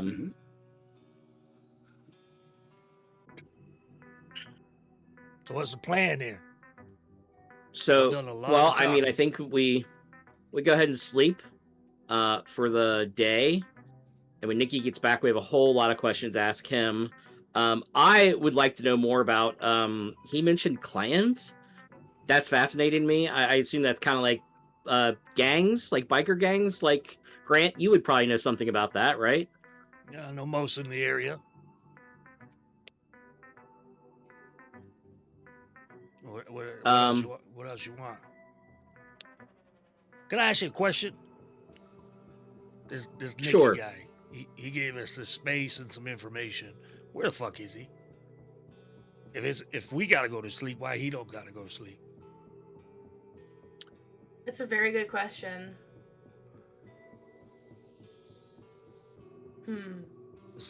This don't feel like a trap. Maybe to you? he's. Oh. I didn't even think about that. He lure us in here. We get this information. We got this blood. Everybody's honky dory. And where the fuck is he? He's telling us we gotta sleep, but where's he? We're allergic to the sun. Have you seen that face? Why? I just He assumed said that he went he to said go get somebody though. he said he had things to do. Did he Yeah, say he said get he was gonna somebody go or get things someone. to do? That's two different things. No, I remember this. He said he was going to go get someone who was going to explain more to us. His name was Benny or Ben or something. So he gonna go get reinforcements and trap us in here? There's only one exit out of here. Yeah, but he left the door unlocked. Go ahead, try it. I didn't hear anything when he left the door. I'm If gonna he try had the locked, I door. would have heard the click. I'm gonna try the door. And I don't remember him saying nothing about nobody, by the way. But I'll try the door. I don't recall saying anything about anyone else, but I can make some shit up. But yeah, you walk up to the door and you put a little bit of weight to it, and it easily swings open silently. And you are looking down the long hallway of sewer again. Rowan, do that thing you did before. Do the sniff. You use your heightened senses. Yeah, sure. Yeah. You take a deep breath of the foul sewer air, every sensation heightened by your vampiric blood and power. And the scent of Nicky himself seems to have faded from the immediate area. Hmm. Catching anything other than shit? She giggles just a little bit. It's funny, but no, it seems like he's gone. We The comfortable door is wide staying here? open. I would be fine with this. I just don't think that we should leave. If he's right and we die in the sunlight, then why would we leave? And what happens if he comes back and can answer more questions? I think that it's the only lead we have right now on what's happening. I hear you. I think we're gonna have to risk it. I'll Yeah. okay. I'll check the door for let's everybody in. I'll check the door if we can lock it from the inside. Then we're at least protected a little bit. And I'll stay There we awake. go. Now we can at least lock him out, and he can't do anything to us while we sleep. I'm just real worried about reinforcements. I'm real worried that them fellas with the guns is gonna come get us again. Well, I don't know nobody from a tit and an asshole. I'm riding with you, so I'm gonna protect you. And you pull the door back. It once again slides easily into place with not even the hint of a sound of squeaking. You get it in place, and you see there inside is a large wheel. You turn it and hear a large lock click, and you find a little arm contraption that can hold the wheel in place, and you're able to lock it down. Seems to me we're locked in there.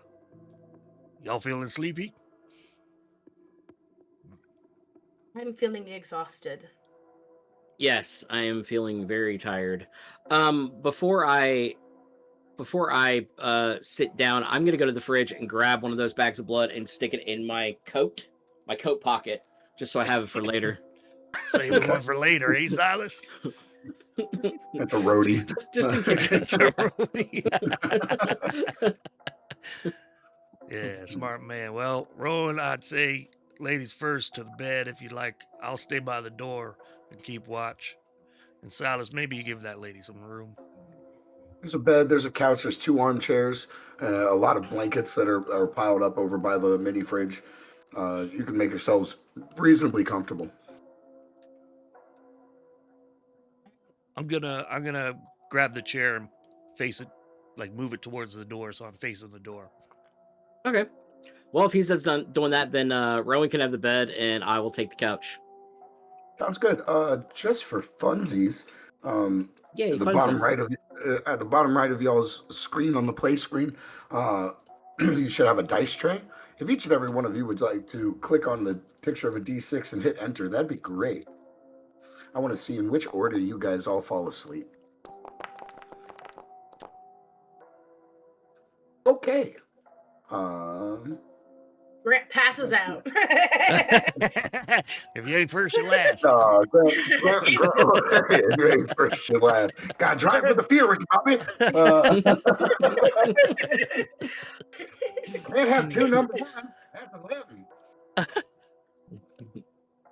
So, actually, the first one to fall asleep is actually going to be Silas. Silas, you lay your head down on the couch, and you feel your mind drifting, and it's odd to you. Some of your last lucid thoughts before you drift off to sleep is the fact that you feel as if you're drifting off to sleep the same way you would as if you were alive, but except for your body feels even more exhausted, like you had a 10-hour day of physical labor. Every muscle in your body seems to deflate as you fall into unconsciousness. Grant, I'm going to say, since you are where you are, you have a very, very good view of this. You watch as Silas starts to fall into slumber. You watch as his body begins to desiccate, as it slowly loses all color of life. It seems to sink in on itself as if he truly were a corpse. Any semblance of living flesh seems to be gone as it turns a little gray pallor. You guys technically have died not long ago, so it seems like a decently fresh corpse, but you could definitely see the difference between how he was when he was conscious and how he is now. And nasty. It's nasty. Rowan, I feel like you're kind of just bundled up in pillows and covers and not looking, so I'm not sure if you would see this. No, I- I think that for Rowan, I'm pretty sure she is just making sure that he falls asleep first so that she knows that he is not moving around. It's not like creepy Smart. hovering over you, just like, Yeah. you smell good. Regardless that she's still a woman and she's still afraid. So she's like, all right. Hey, Okay. hey, Ro, I get it. Ro, I hear you good? stillness. He's okay. You Okay. good back there?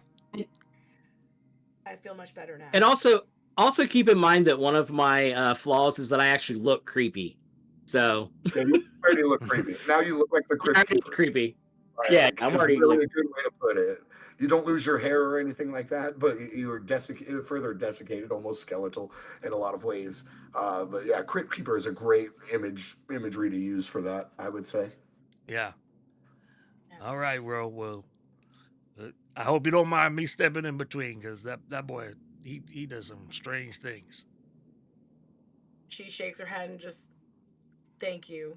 Just bundles herself up closer and lays down, feeling the draw, like the deep, like feeling of like, oh, that weight you have on your brain when you're like, I'm about to fall asleep immediately. That weight is starting to win out. Yeah, absolutely. And you're the next one to fall asleep, falling once again into unconsciousness as the closer the sun comes to rising. Grant, it takes you a little bit longer. You're used to staying up. You're used to those dull moments of keeping an eye out and keeping an eye on everything. Your head on a swivel at all times. So it does take you a bit longer to finally get yourself calm to the point where your body starts to drift off. But it does after a little while. Nice. Throughout the night, since Thomas was the first to go to sleep, Thomas, as your mind wanders through unconsciousness, you think of home. You think of your mother upstairs in the bed, probably very angry at the fact that she had no one to help her over the last few weeks. You're in hope that she is okay. Is also kind of mirrored, has an odd reflection of anger and thirst.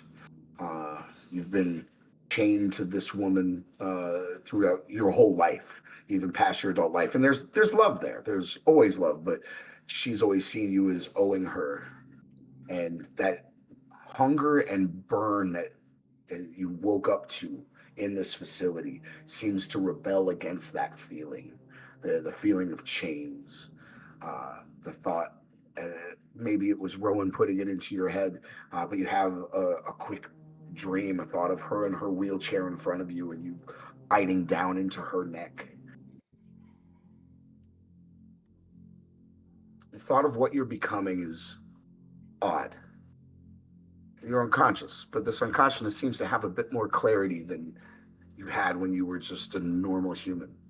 Your thoughts can process here.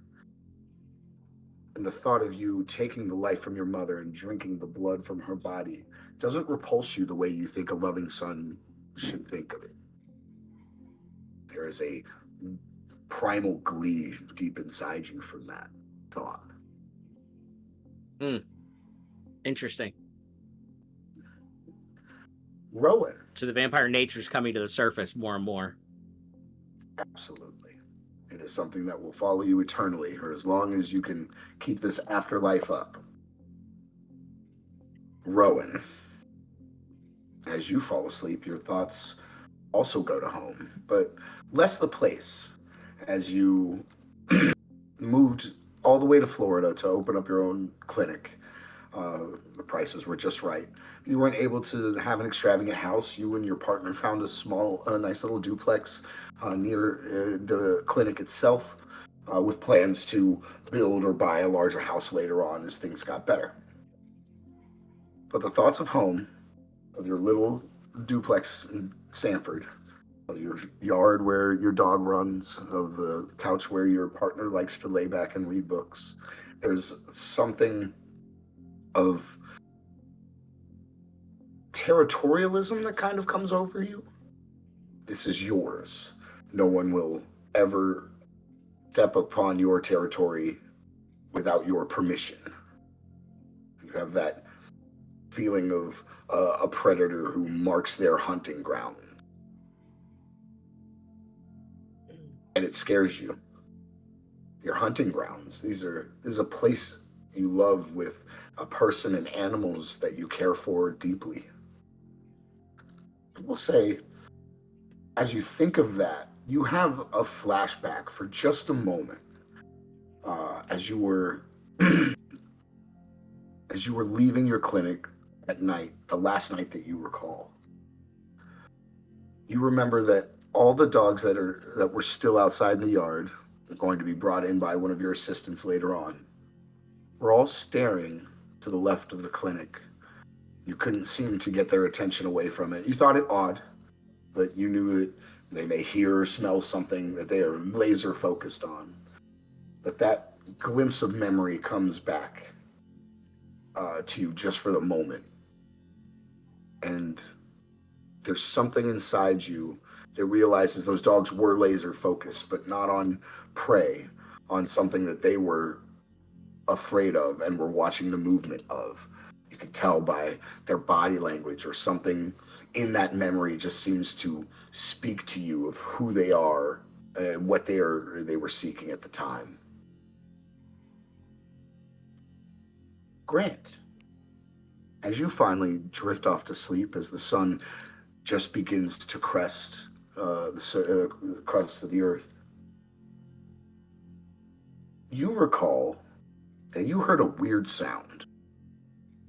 You had left the clubhouse only a little bit before, and you heard an odd bit of rattling. You know your bike so well. And so any odd sound, any odd vibration always catches your attention. And this odd little clicking seemed to occur. So you took a moment. You never ride on something that's broken. You pull over to the side and start going through your normal check-in. Take your bag and everything off. You're on a backwoods road heading out east of Sanford, going towards Bithlow and Christmas and some of the smaller towns out there where they're less, I won't say civilized, but less built up. And you are on a dark, swampy road. And the last thing you remember is seeing headlights of a car coming up behind you. I think that's a good place to take our next little break. And you have to think about all the wonderful things going through your heads as you take your first day of sleep. That is intense. Yeah. That was good. Well, listen, This folks, is, we're going to take... this is one of the fun things. I was just going to say, this is one of the fun things about World of Darkness is not only do you get to put yourself into a character, like in things like Dungeons and Dragons and Pathfinder, you're putting yourself into some hero in a fantastical world. No, this is a character that could be in this very world, but the mentality change that is going to occur and how you'll see things differently from being human to becoming a creature that bumps in the night. This is one of the reasons why I love World of Darkness so much, and I'm glad that you guys have gotten into it so well. 100%. I'm going to test a dice roll real quick. I just want to see the color because I changed my color, Just so this is hold fake. on there, Thomas. We will be back in about, well, we'll call it 7 minutes. We'll be back at the top of the hour again, folks. Hang with us, and we will continue this journey as maybe we finish our sleep and get back to the night.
What's up, my derps? We're back.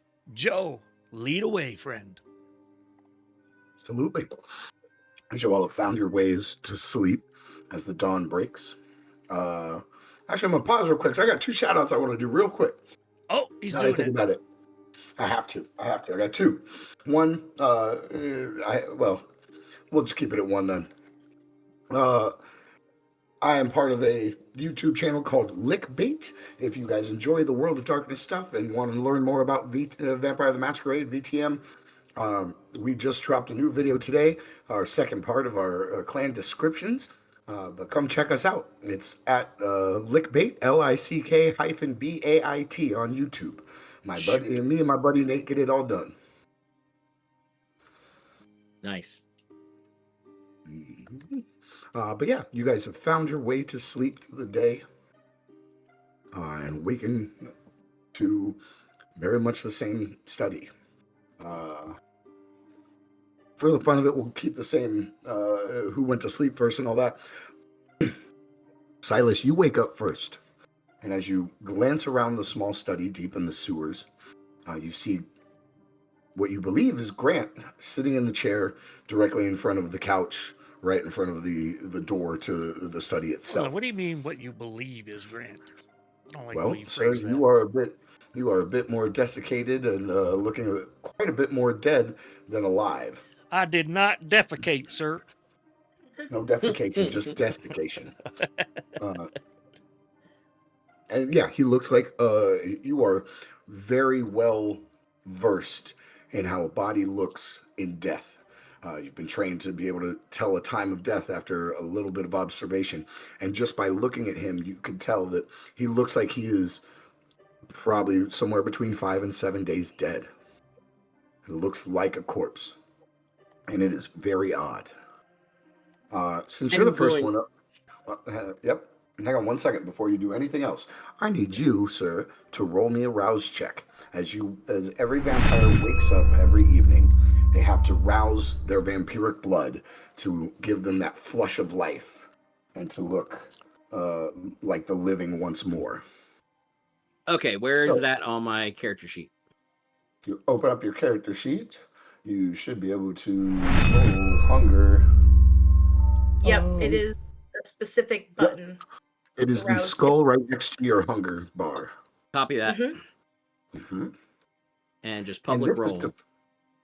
And this is to find out if you gain hunger or not when you wake up as you rouse that blood. So you are successful, which means you're capable of moving that vampiric blood through you, giving you that flush of life and health once again. And you do not gain a dot of hunger. You're able to do so without losing any of it. Next up will be Rowan. As you wake and kind of sit up, you kind of see the back of Micio failure. You see the back of Grant's head, seemingly a bit thinner and such like that. You don't get a very good, I like that. That's awesome. I've done some things, guys. I see that. That's phenomenal. What are we laughing at? He has an image for Micio failures. You'll have to rewatch it in the replay. It came across on Twitch. Super cool. But as you awake, Rowan, you curl into yourself as that burning sensation in your gut reaches a new height and level. You now crave one of those bags of blood, and your thoughts instantaneously go to the scent and the taste of it as you drank some the night before. It is powerful and overwhelming. You will gain a point of hunger. Yes, when you roll it, it automatically will add a point. But we have our fridge. Our fridge will still be full, right? Like I can walk over and just pick something out of it and drink from that. There are 2 bags left in the mini fridge. Cool. Then Rowan will grab one, just knowing that she's hungry. She's not really thinking about it too much. Just grabs it, just goes back into the room and does the same thing she did yesterday. She just takes it off and starts to drink without speaking or looking at anybody else. Absolutely. As you get up and move across the room, you would have had to come beside me and the exactly what I chair was and about me, to like I'm right there, right? Yeah, okay. as you walk across the room and you go to pass the chair where Grant is sitting, you too see that he looks more corpse-like. It's like something that is truly dead. You're not sure exactly why, but Beard is still you glorious, though. beard is glorious. Hair Yeah. doesn't change. We love good beards here. It actually looks like it's even longer because you're so desiccated that Yeah, like your right. hair appears to have grown in the night. So I get it. Yeah.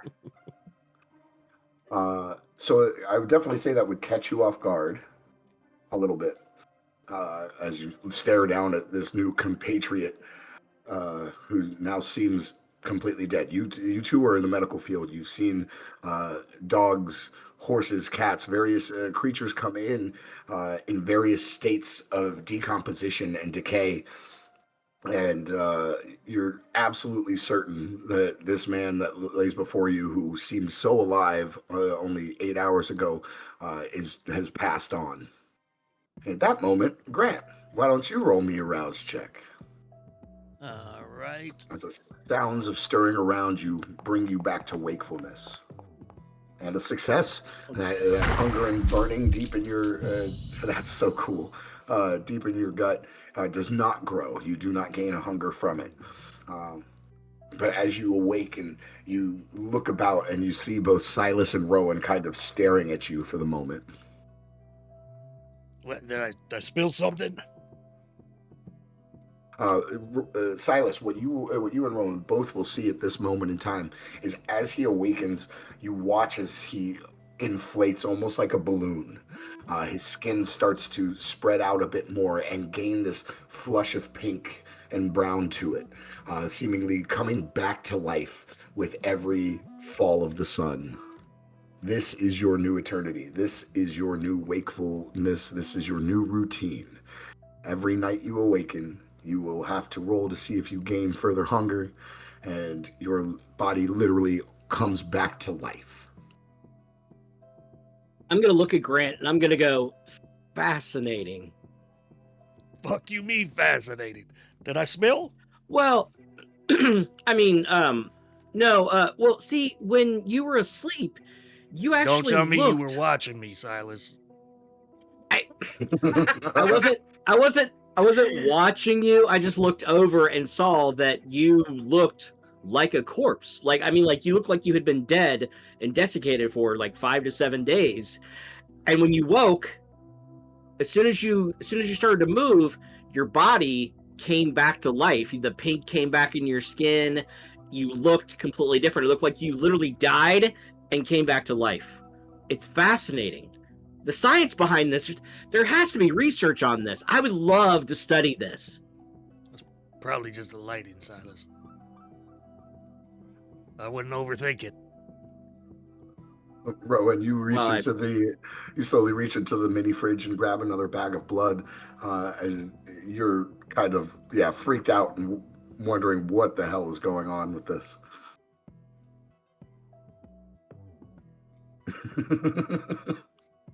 Is everybody feeling good this morning? Just getting that early morning coffee, eh, Ro? Well, Rowan is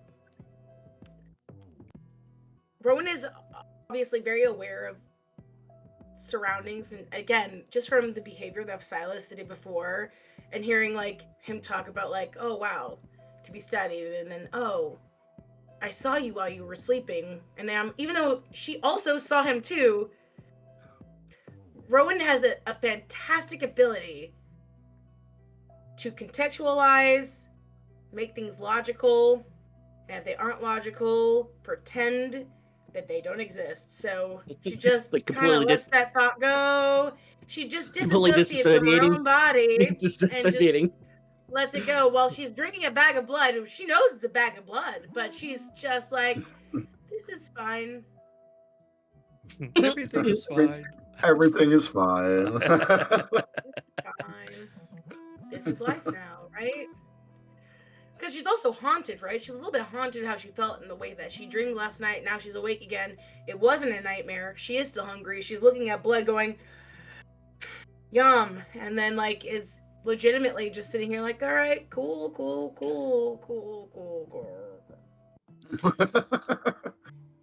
ahead So and take tell away me, one of that hunger point that you gained from waking up, by the way. As you What's the sip on that plan? bag of blood. what's the plan here, folks? Bit of a rough night? I want to know what happened to Nikki. Crazy. Where is he? He said he'd be here when we woke up. About that time, you'll hear a pounding on the steel door, and it reverberates loudly, like there's quite some heft to it. FBI, open up! No. The cursed soundboard. Cursed soundboard. For context, she's in numerous of my other tabletop games that I run online, and she played that, and I had flashbacks from childhood. Childhood, but young adulthood. Trauma. Let's open that up and talk about that more. Please tell me. No. Tell me about your mother. This is a free stream. You got to pay for my secrets.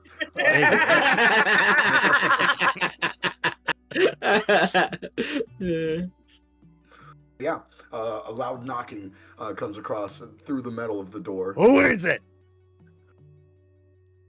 You don't hear anything. From moving the Do we door, think you it's know it's Nikki? about 6 to 8 inches of steel. It's gotta be Nikki.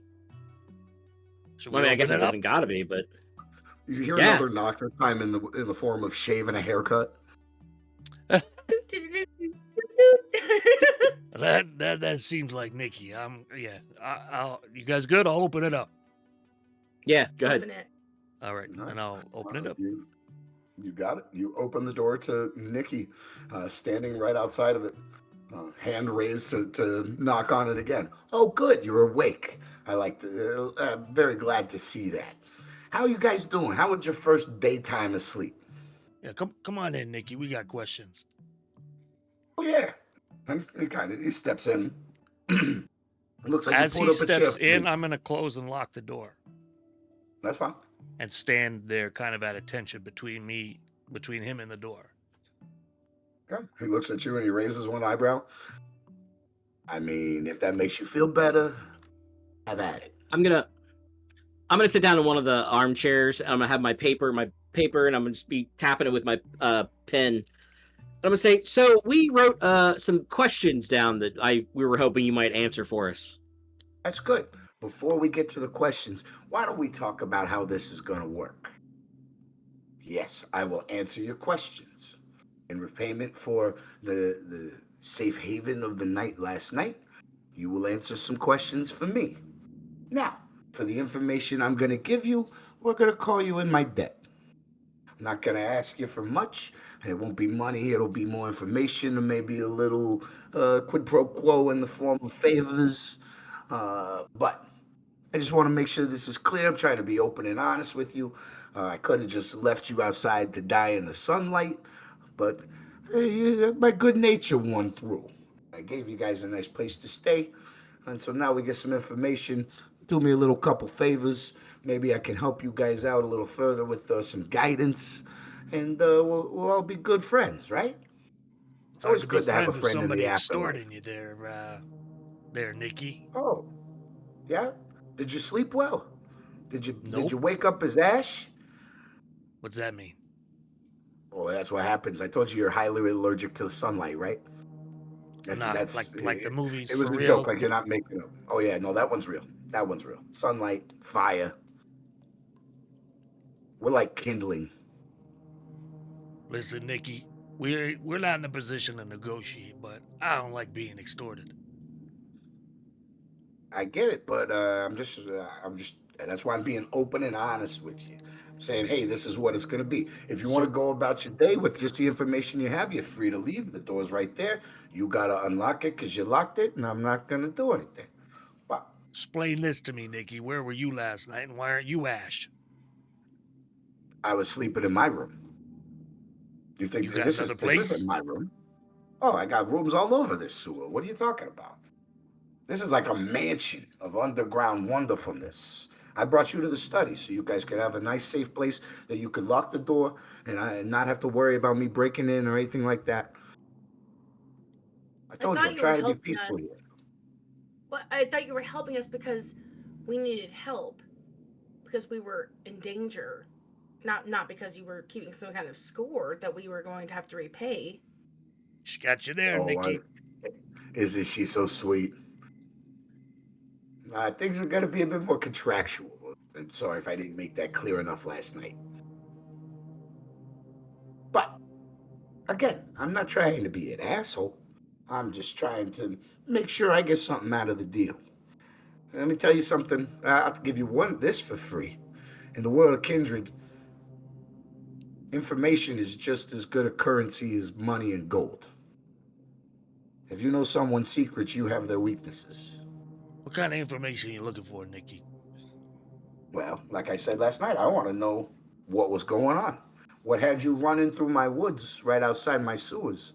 I know the little bit that there is a facility nearby, and it sounded like I heard the echoes of gunfire and some alarm klaxons going off, but I don't know what was going on in there. So I want to So know. how are we supposed to trade you information, and we ain't got information ourselves? Well, tell me what you remember. Tell me what you do know, what you saw. All right, Silas, offload. So, from our understanding, we were there for at least a week. By the way, sorry, we got on your computer to look up some stuff. I know. I left it open for you. Thank you. I appreciate that. So we assumed that we got kidnapped probably about a week ago, and we were in the facility. While we were in the facility, we were turned into these creatures. But the entire time we were there, it seems that we were in a comatose state. Very brief moments of lucidity. So I'm not sure. We have no idea what they were doing. I would love to call the cops and have the place, I think that would be, He takes his sunglasses off, and you just see like the whole people's eyebrow from The Rock. It's just like you want to call the cops. You're gonna tell them what you were kidnapped and turned into a vampire. Well, we don't have to tell them that we're turning into vampires, but I mean, we could at least tell them we were kidnapped. I mean, that's illegal. That's against the law. Move it along. I mean, Silas. there are repercussions. Okay. There are repercussions for Yeah, there breaking used to the be law. physical laws that we just broke. The laws have changed, friend. Laws have changed. Yeah, you get to live by a whole new set of laws. All right. So, but I'll tell you this: if I can't find out what's going on in that facility, that means there's some big money behind it and some powerful people behind it. So if you think calling the cops is going to help you with these people who have firewalls so thick I can't get in, and I saw you looking at my books last night when you came in. You see what my specialty is. I'm good with a computer, all right? So why do you think that the local police department are going to do anything about what could possibly be a hidden government facility? Well, because the nation is governed by laws and rules that that people need to follow, and that's the reason why we have a society. There's a social contract, and when someone breaks that law, we call the police, and the police will Silas, you ain't cut out for this shit. You're gonna have to let that go, Silas. Look, I used to work very closely with the sheriff's department and the local PD. You also used to be human, Silas. You used to breathe. He's got you there. Fair enough. I'm telling you, we got to get over this and start adapting. Ask him the questions that you and Rowan were working on. Okay, so Nikki, do you want to do questions now, or do you have more to tell us? You'll look around the room and notice Rowan kind of leaning forward. Be like, it looks like she's got something to say. Nikki, if you know something, just tell us, please. We didn't ask for any of this, and we didn't choose it. We're just doing our best to survive. I don't have anything. I don't even have my phone. I don't even know who to trust anymore. And you're asking questions I can't give you answers to. And now you're also saying that we owe you. I can't give you anything at this moment because I have nothing to give. All I know right now is that we're not ourselves and we're a little bit lost. If you could just make this a little bit easier, we would love if you could do that. He raises his exceptionally long hands. He's like, "Hey, you don't gotta, don't let the blood mess up your makeup. Oh, I guess your makeup faded a few days ago, but don't worry about it. Listen, I'm gonna help. Gonna help, and I'm not gonna sit there and ask you to go kill people for me or anything like that. I might ask you for a little bit of information in the future. Some little simple stuff. I'm gonna help, okay? You're making my heart bleed over here. So don't worry, all right? Just take. I can't deal with the tears. It's of all the things in the afterlife, the crying of blood really weirds me out still. Which leads to a question.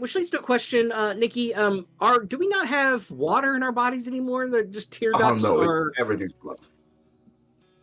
Fascinating. Yeah, sure. It ain't fascinating. Let's just get to the questions. And as I'm saying this, I'm handing Rowan my rag out of my pocket again. Let's get to the questions. Let's get to your fucking point over here, Nikki. What you want us to do? God damn it! I went Jersey again. It was coming. And let's keep it pushing. It's time to kickstand up. All right. So what do you want to know? Okay. Let's start with movie vampire trivia. Does holy water hurt us? Depending on who makes it. It's a whole thing about faith. It's a powerful, I don't know, magic, I guess you could say about it. But it's not like your normal everyday, I hate gay people, Christians. It's people who have true faith in whatever they believe in. Fascinating. So, what about stakes? Like wooden stakes? If a wooden stake goes into our heart? You're not going to die. You shouldn't die. You're too young for all that. But if somebody puts a piece of wood into your heart, you'll go into a comatose state. We call it torpor. What do you mean too young for all that? We're dead. Right, but you've only been dead for about a week, you said, right? So there's a hierarchy to this shit? Yeah. There's a lot of hierarchies. How old are you then? I'm about 87. So this is like a rebirth. Yeah, rebirth, afterlife, however you really want to see it. You've just been born again, to quote that book that everybody likes to get wrong. Born again into the shit. Born again into darkness. That's a good way to think about it. The sun don't like us, and there's a lot of ideals of religious stuff about that, but you guys need basic information. So why don't you keep firing off the questions? I'll try to fill in some blanks for you. What about garlic? Some people. Some. Yeah, not everybody. Okay. How do you find that? Well, unfortunately, somebody's just gonna find out the hard way. Each and every one of us is different, just like human beings. We're all unique and special in our own little ways. Okay, what about dirt? Do we have to sleep? Obviously, we didn't sleep in dirt last night, but do some vampires have to sleep in dirt? Some do. Why don't we? I can head this off at the pass and make things a little easier on you. A lot of this stuff in the movies, can't cross running water, dirt, garlic, crosses. Some of those things will affect some of us. What It's about not like an doorways? overall thing. Oh, like you talk about the threshold idea. Yeah, some people are gonna get stopped by that. Others, God not so damn. much. Why would anybody want to Okay, be like last this night. then? Why would I mean, you get to live forever. This So ain't living, friend. that's the way it is in the movies. So we're immortal now. You are ageless is a better way to put it. You can still die, but ageless is a good way to put it. Unless you get in the sun, completely dismantled, or set on fire, drank by an older vampire, a younger vampire, it's a lot harder for you to truly meet the true death now. What about diseases? Because I had asthma as a human, and now I don't breathe. So are diseases a problem anymore? Like, could I get cancer from smoking? No. Yeah. No, disease Cancer is takes really not living much cells. in- You're a doctor. You should know that. Yeah, your cells aren't Interesting. exactly living anymore, Doc. What else you got for me? Okay. You got any I Last have night a you cigarettes? question. mentioned- Rowan wants to ask a question. Okay. Are we ever going to be able to go home again? I mean, yeah, you can go there. I don't know if you're going to be accepted. It depends on how good of a liar you are, really. But yeah, you could go home anytime you want. Like I said, that doorway is open. If you want to leave, you could just leave. After you give me what information you can, I'll try to question you guys a little bit, just a little bit. I promise. So, One of the last questions I had was, you'd said last night you were part of a clan. So there are clans. So there's a hierarchy. How does that work? And he kind of leans back against the bookshelf and crosses his arms for a moment and says, okay, the best way to put this without bringing in a lot of different beliefs and da-da-da-da-da is real simple. Easiest way to do it is there is one progenitor of our kind. All right? All of our blood comes from that progenitor at some point. It gives us the curse, the blessing, whatever you want to call it. It makes us kindred, which, by the way, if you don't like the word vampire, the word we use amongst ourselves is that kindred. We are family, So all of our blood comes from this one progenitor. what the fuck's a And progenitor? Can you talk in a language I can it's understand? I'm not a daddy. doctor. It's like there's one person who made all of us Yeah, in like the Adam. long run. Adam and Eve. There you go. Okay, there you go. Yeah, we could go back to biblical. I was trying to keep the religious aspect out of it, but there's actually this one of the bigger beliefs is that Adam's son Cain is the father of all of us. What Others the say it's fuck? Lilith. Others say it's Nod. Some people talk about an Egyptian god. It really depends on what kind of belief system you want to go with. But regardless of anything, one person's blood flows through all of us, and the further away, through every embrace, it becomes a new generation. And So Cain it's the had this bullshit embrace. blood embrace. that did this to me? What's an embrace? The embrace is being changed into a kindred. When you bite someone, it's called a kiss. By the way, there's another nice little useful bit of information. If you bite someone to drain their blood, they get what they call a kiss. Any mortal's going to feel really, really good when you do this. Except So for why some. don't- Some what- people make it very painful. Hold on, Nikki. Let me make sense of this. Why? I've never seen a vampire in my life. And then on top of that, why are we just not making armies of vampires? Okay, we can talk about that very easily. That brings us to those new laws that you're going to have to live by. There's a I bunch don't of live by different laws. I don't live by laws, Nikki. You're going to live by laws so you don't have the whole fucking village coming up with a torch and a pitchfork ready to kill you. That's the number one rule amongst almost every vampire on this world. It's called the Masquerade. and that's to not show yourselves to mortals, to humans, to people who can call the masses. There's a lot more of them than there are of us, and unlike various governments, we understand that and try to cut that off at the head so we don't got to worry about it. Remember the Inquisition? Yeah, well, half of them were right, and they took out a bunch of us. There was actually a second one not too long ago that took out a bunch more of us. So we stay hidden, we stay in the shadows. That's why you have people who do get some videos and pictures and stuff. But the good thing about the internet is everything on the internet's fake in most people's idea. That still ain't making no damn sense. Why? Why wouldn't you said there's more of them than us? Why wouldn't we make more? Like you're saying, it's a kiss or whatever. You give them a little tongue them down, and now they're one of us. So why the hell wouldn't we make more of them than us and live in the open?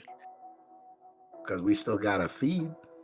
And if there's a bunch of us, that lowers the amount of feeding possibility. We're not indestructible, like I said.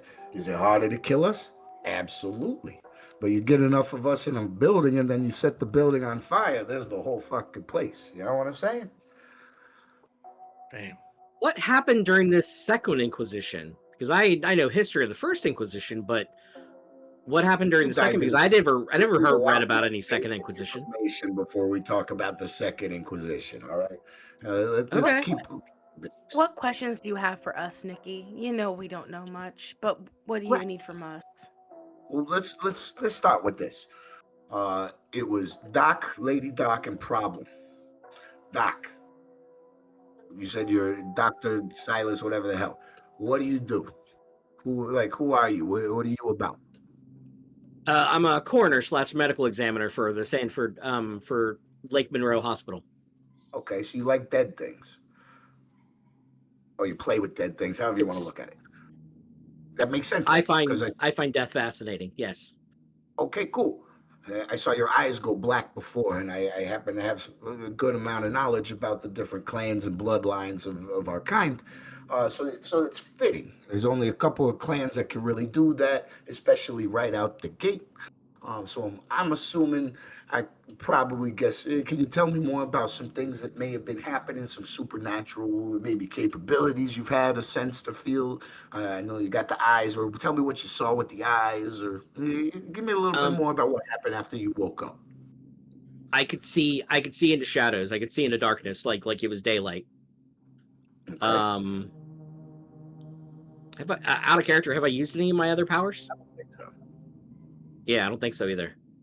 Don't believe so. You might have used your aspects and saw like spirits and souls of the dead like leaving the body as the people were mowed down against the entity you saw in the hallway. But I would say Nikki would look at you and be like, so with that bit of information, it narrows it down to really two clans, I think. You're either a La Sombra, or what I would probably guess just from your own mindset is the Hecata.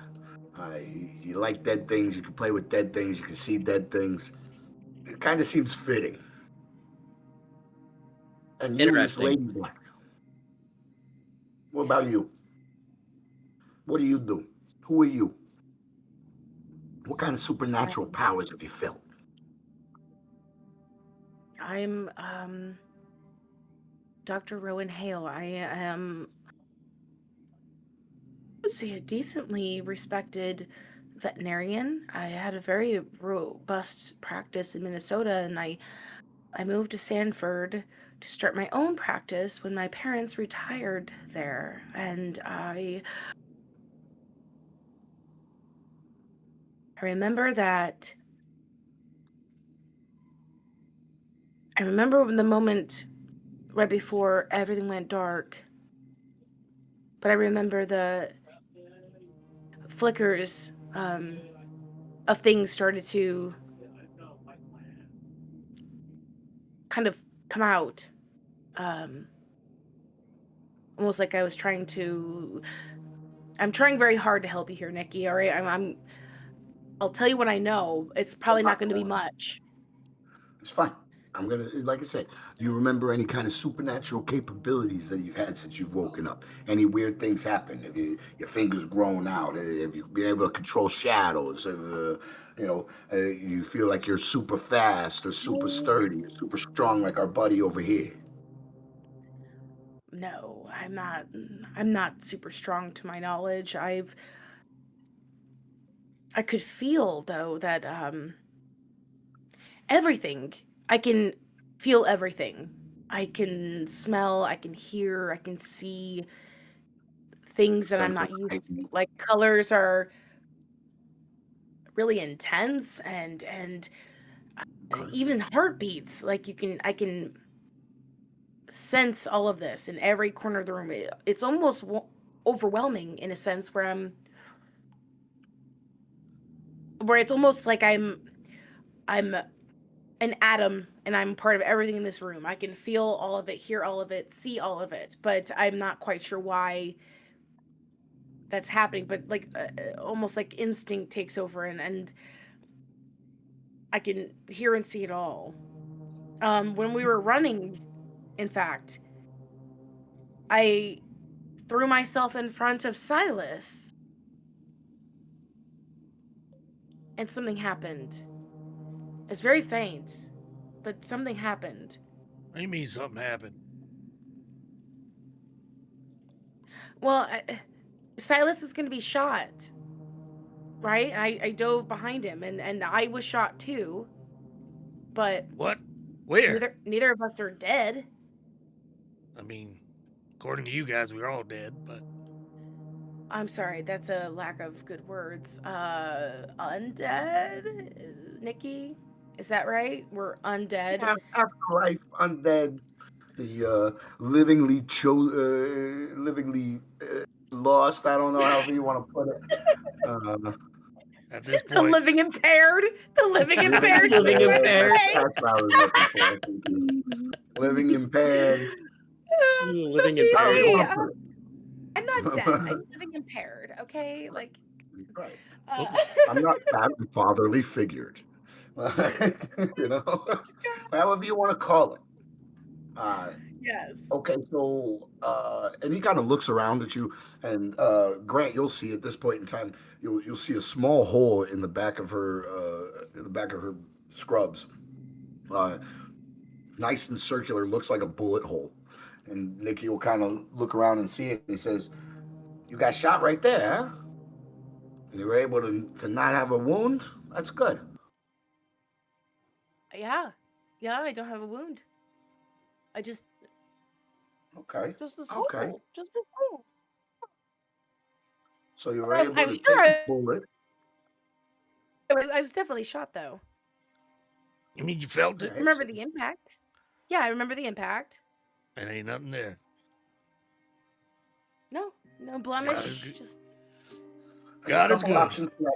All right, it sounds like you're using heightened senses from a power called heightened senses. Funny story, but it's aspects. It is your capability to kind of like see things better, smell things better. It's all about sensations and actually a lot of other stuff later on down the line. But the capability to get shot and not feel it, not have a wound and stuff like that, or just feel the impact. That's probably fortitude. It's a discipline that makes you supernaturally sturdy. Oh, she's sturdy. I seen it. Yeah, she's strong. That's Silas. Yeah, I tried to grab her and pull her along when we were inside the facility, and she is a rock. Like she is Well, it doesn't look solid. like you've been hitting the gym daily, Doc. So, I mean, fair enough. Fair enough. So okay, so Nikki, so different clans. Each clan has specific powers, supernatural abilities that they're gifted when they are quote unquote embraced, as you said. This is all very interesting. so yeah. Let me finish with the big guy right here, and then I'll give you a little bit of a demonstration. All right. All right. Hey. Problem. You tell Yep. me, what about you? Other than being a hard ass, tell me about yourself a little more. Listen, friend, there ain't much you need to know about me, and we'll leave it there.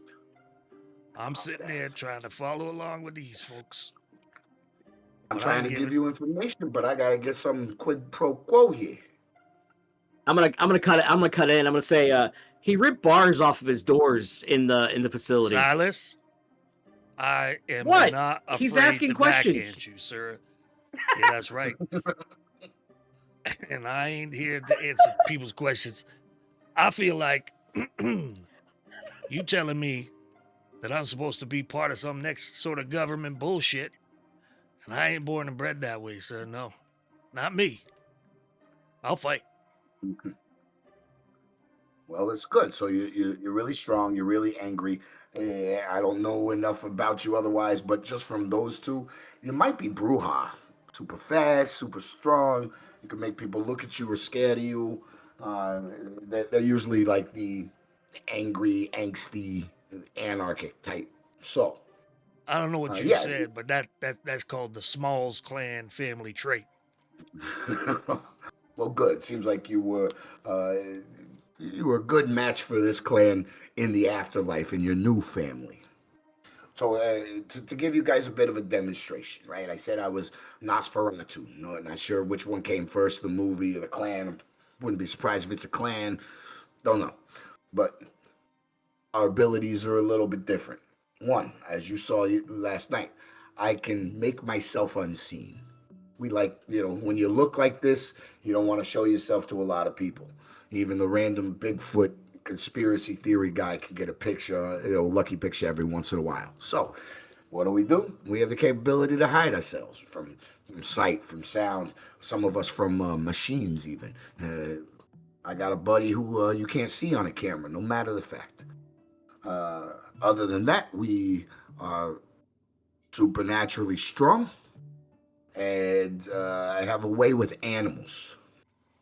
And he'll actually make a little whistle, and from a open pipe near the top of the room, a small rat climbs out, runs down the side of the wall, and then climbs up to Nikki's shoulder. And this is Fink. Like I said, I got away with the animals. Can I say hello to your rat? Of course, please do. Be nice now. Hi, little buddy. She's looking at him with this interest of is he healthy? Is he okay? Does he have signs of anything weird about him either? Just looking at a new pet, but then that softer part of who she is also is oh, it's something familiar. This is an animal. This is something I can deal with. I do this all the time. This is fun. It almost feels oh, finally something feels like it's normal in her life where she looks at him and says, "Hi, buddy." I'm just gonna say that's disgusting. Rats carry diseases. Do I have to cast something in order for him to answer me back, or? We're about to talk about that right now. Okay. As you kind of look at the rat and get closer, say, "Oh, hey, little baby, how you doing?" Da, da, da, da. You see the rat will stand up and wave its hands in the air and say, "Hi, pretty lady," and you hear it clear as day. The rest of you just hear squeaking and the sounds of rats, but Rowan, the voice of the rat, it comes straight through to your ears, and it blows your mind once more. As soon as you felt normal, just for a moment, suddenly reality is ripped out from underneath you again, and you see the rat look up. Oh, that's funny. Oh God, look at you! You just said hi. That's crazy. Nikki looks down that's at wild. Fink. Nikki looks down at Fink. He said, "She understood you?" And he's like, the rat looks up, and once again, Rowan, you'll hear this and say, "Yeah, I think she did." Well then, that narrows some stuff down. I might have an idea of what clan you belong to now, Lady Doc. So you can understand my friend Fink here, huh? This is a goddamn right. fever dream. Yeah, he's Oh, talking. dear. It's wild. Look at him. He's he's humaning. He's just saying he's saying things. I ain't never seen somebody so happy before. You ain't God, never it's been that funny. happy, He's bro. really weird. Look at him. The rat will look at Rowan and be like, I'm sorry, but I take offense to that. You humans, you guys wreck everything. I don't want to be humaning anything. Thank you. He's like, that's right. And then you see Nicky will like put out his fist and the rat like kind of fist bumps him for a moment. Shut the fuck up. Sorry. So sorry. So you have a trained rat. Got it. Because I see the fist bump. That's all I see. He's not trained. He's not trained. I mean, he's kind of trained. Yeah, well, that's because he's my friend. Like, we talk. She hears it. Yeah, he's talking. He's talking, Silas. The rat's talking. Yeah, sure. I heard him squeaking. He was squeaking. He was talking. Sure. No. This rat just said, "Hey there, pretty lady," and then the rest was to follow. That all happened. I'm assuming so vampires can talk to other animals. Some. Like I said, I think I kind of have an idea of the clan you're from, because you took a bullet and you're able to talk to Fink here. You might be Gangrel, which is kind of fitting. You guys also kind of seem to fit a stereotype. Maybe that's kind of why you were taken. I don't know a lot about it, but I'm going to dig further into this stuff. But if you were taken and then turned into certain clans, it seems like somebody had like a cursory knowledge of what each clan is all about. And maybe that's when... so they looked for people kind of like those clans to make the transition easier. I don't know. We're gonna have to look into that heavy. Rowan is gonna just put her hand on the table and just kind of lean over and just say, so you're saying that some vampires understand animals, others don't. Am I getting that right? Yeah. Okay, that makes sense. There's different clans. All right. And no one else in this room can hear the little cute rat? No, ma'am. Okay. No. Okay. No, that's fine. Please carry on. I'm just going to chuckle. Like, everything else was a problem, but this made her happy. Oh no, it made my job so much easier. Well, as long as she's not... What's wrong with you, puppy? No more invasive $10,000 surgeries for the dog who's just got gallbladder issues. Yeah. What do you mean? I'm gonna say, well, at least she's not crying now. Yeah, that's factual. Hey, everyone is allowed to feel their own feelings, all right? This is a traumatic moment. I was a very simple, easygoing person and a vet 7 days ago, and now I am a vampire. The fact that you can deal with this is fantastic for you, but I am struggling. And she's gonna take her hand off the desk and not pout, but she's starting to feel actually a little bit angry. Because she's like, this is new to all of us. Don't you dare act like this is all of a sudden, oh, now that you have answers, it makes it simple. Or, oh, it's explained anything. That means nothing to us. And Okay. Relax. Did you just tell me to relax? Oh, Lord. Doesn't matter if you're alive or dead. You never tell a woman to calm down or relax. What the fuck is wrong with you? He just kind of Nicky kind of rubs his face for a moment. Go ahead, Rowan. Do whatever you like.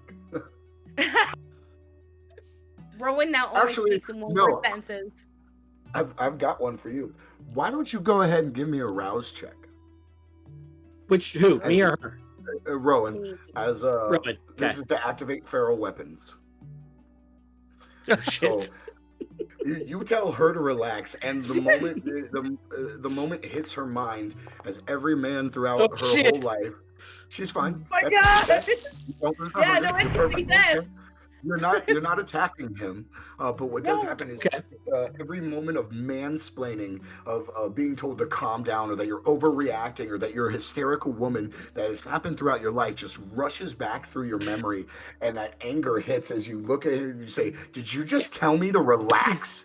And all of a sudden, your hands seem to flicker and grow, your fingers growing out to talons of 2 inch long talons on the end of them, and you all watch this transformation happen as the wrist down, her hands grow longer, her fingers grow longer, these talons come out at the very end, and you Yes. just hear Nikki be like, "Yep, fucking gangrel. All right, that makes sense. I As would I shut up if I were out you. of character. That hurts almost as much as sunlight." Cass, I want to say out of character, I'm so sorry. Oh no, out of character, that was awesome. I Just can't believe try you to told come me. rushing in to show new supernatural capabilities. That's exactly what would happen to me IRL. Just calm down. I'm gonna say about this time, you hear the computer, which is still left on. You hear a small alarm klaxon going off. And ring, ring, ring, coming from the computer, and Nikki's head raises up quickly. Perfect. Nikki's head raises up quickly, and he rushes over to the computer. And shit, some guys in some kind of tactical fucking gear. Maybe they might have been able to follow you through the woods from last night. Well, let's see what we can do here. Any of you guys want to get your hands dirty? Oh, fuck yeah. Let's go. All right, because there's a squad of about 4 or 5 of them coming our way. That's my perimeter alarm. It's about a quarter mile out from my openings to the sewer. If you guys are ready, get your hands dirty. This will be one of the favors I ask of you. You help defend my home. We'll be good friends. Now we're talking, Nikki. Absolutely. And on that note, guys, we're gonna call it. It is 2:51. You do the whole fight. 2:51. We're gonna have our first fight, beginning of our session 3 in a few weeks from now, which we're gonna have to talk about and get scheduled and such like that. But I'm sorry, did you just tell me to relax? I love that's in chat. Yeah, you know I'm gonna leave you on a cliffhanger every chance I get. Every chance I get. But it is, just before 3. And the one thing I always want to do while we're still on air and streaming is just like we do at the end of every one of my games, a little bit of stars and wishes. Let's talk about the things we liked, things we'd like to see more of. Grant, I can already tell you're like, combat. I want combat.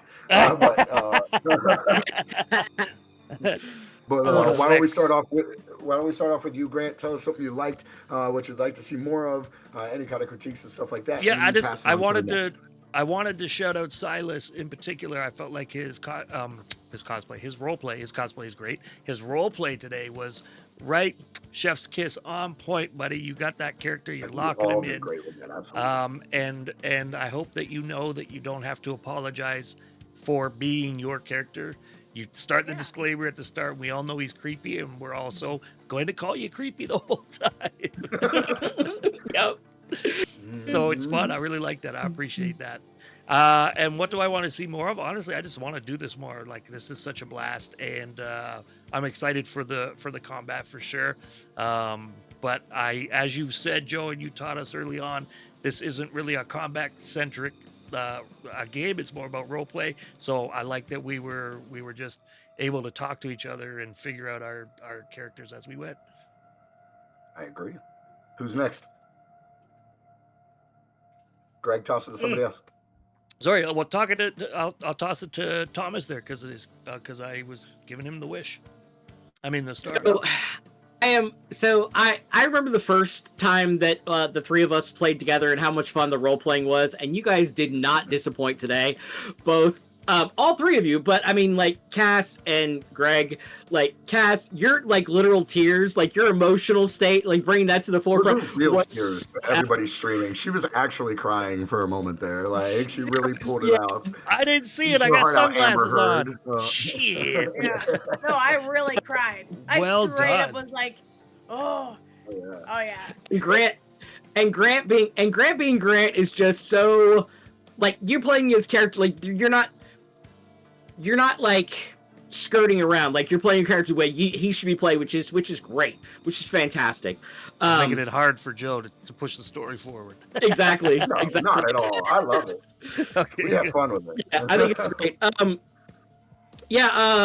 Joe, I always love your stories. I'm in a ton of your games, you know. That's my stars. Wishes. I don't really have anything because I think it's just the game. It takes time to unfold a vampire game and to really get into the meat or whatever you're going to do. So it's nice the way we've trickled out our powers a little at a time. There's still a whole bunch we haven't like discussed and like actually used. So this will be fascinating when we get in a couple weeks when we get back together and we actually do the fighting. That'll be neat. So that's all I got. Go ahead, Cass. Super. So as for like stars, I'm so excited how awesome you look, Silas, with your new lighting, because you truly Lighting is like great. have this amazing like aura as you talk. Two, I think you played your character extremely well. Yep. I got goosebumps and a little bit of trauma from having my hair smell from personal experience. And I was like, oh, yeah, God. So, yeah, no, fantastic job.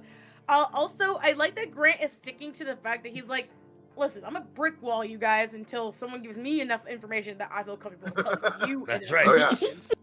And whereas, like, Silas is like, I'm just happy to tell you all of our names and where we came from and what we know.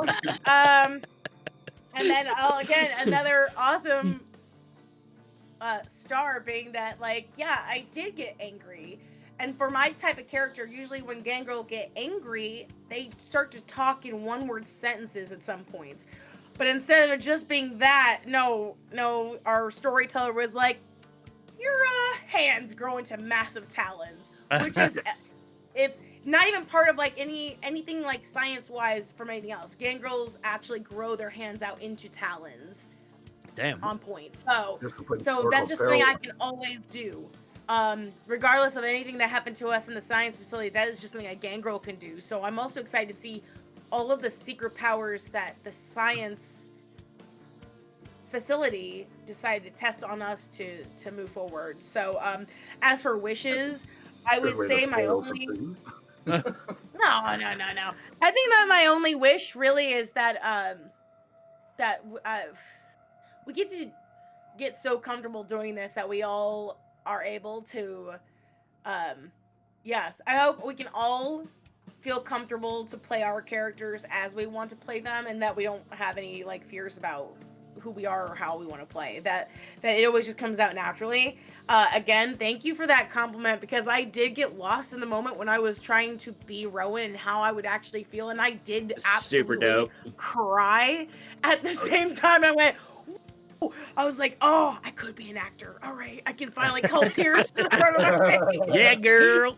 Get it. It's so funny. Get a petition Like, started to have also, has become the next big thing. I swear, when you said Grant, I give her my bandana, so she can wipe her tears. I no lie have this clean laundry sitting next to me, and right on top is my son's Woody bandana, and that is what I pulled. The Woody bandana. Oh, okay. He said my So- tears. I don't have a bandana nearby. I just happen to have laundry here, and I saw the bandana, and I went, oh. It was good. I saw that. So full disclosure, as I'm running this, I have like 100,000 windows open, so I don't see everything that you guys are doing the whole time. But I did catch that you did have the bandana. You said it was red or whatever. Yeah. Yeah. That was I know good. you're wearing a black one, but I assume you also have one like for motorcycle purposes, like to clean. Oh yeah, in my pocket. grease Hold off on. Yeah. I Yeah, know you definitely have right to have here. one.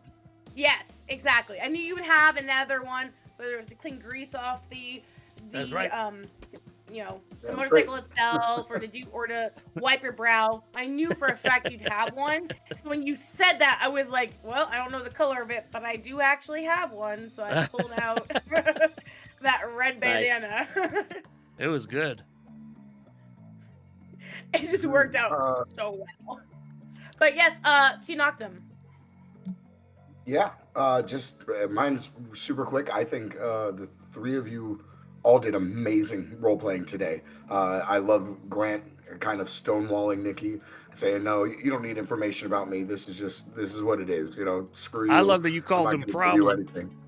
Yeah, I know. That was Like, good. it worked out. It worked out really well. I have to agree with both Death and Greg.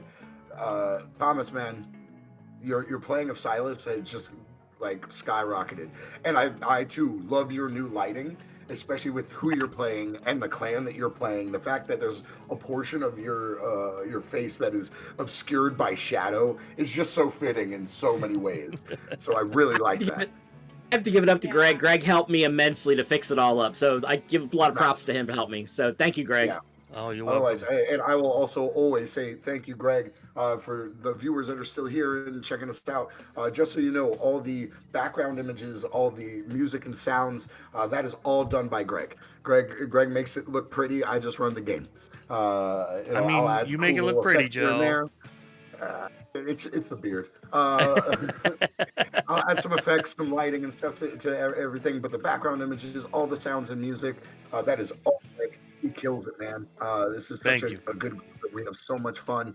I very much am happy that this grew from let's learn to play Vampire the Masquerade game from start playing to now we're doing this, every other week. I'm excited to see where your characters go and how they grow. I'm glad you guys are enjoying yourselves. Yeah, That's and it from me, with that being said, Joe, don't forget you guys can rewatch these on YouTube. They're going to go up on our alternating Sundays. Death, where you've got to get everything up on Death of Deals as well. I'm doing little shout outs in the chat, so everybody. Oh, I don't think you even need to do shout out, do I? So everybody can follow. What else are we missing here before we get out of here? I think, everybody give Thomas a big shout out. He did join Instagram. So that's at Baron Von we got him. Thomas. Okay. BARONTHOMAS. We got him. We've got him, folks. He's now going to be a social media legend. So check us out, and we do a lot of other things online. Don't forget to hit up Noctum's Discord as well. Extremely active over there. We love all of them. Very friendly people, very inviting, and you can find all of his start playing and actually go and play with Joe if you really like his DMing. His ultimate goal is to become a professional DM, so we're trying to support that here as much as we possibly can. Oh shit! Thank you, Death, for fixing that there. It's Death of Deal official. Sorry. For the people that are watching, they'll get that. For the people listening, they're not going to get that. But that's it for us, folks. I'm going to figure out how to raid properly and send it over to, it looks like there's another Vampire the Masquerade actual play happening right now. I hope Yes. so. Ooh, let's go see. Let's go see. So thank you all, and we will see you in 2 weeks right here on twitch.tv/thedirtwood. This has been Mireborn episode 2, and we'll see you in a couple weeks for episode 3. Say bye, guys. Bye, guys. Guys.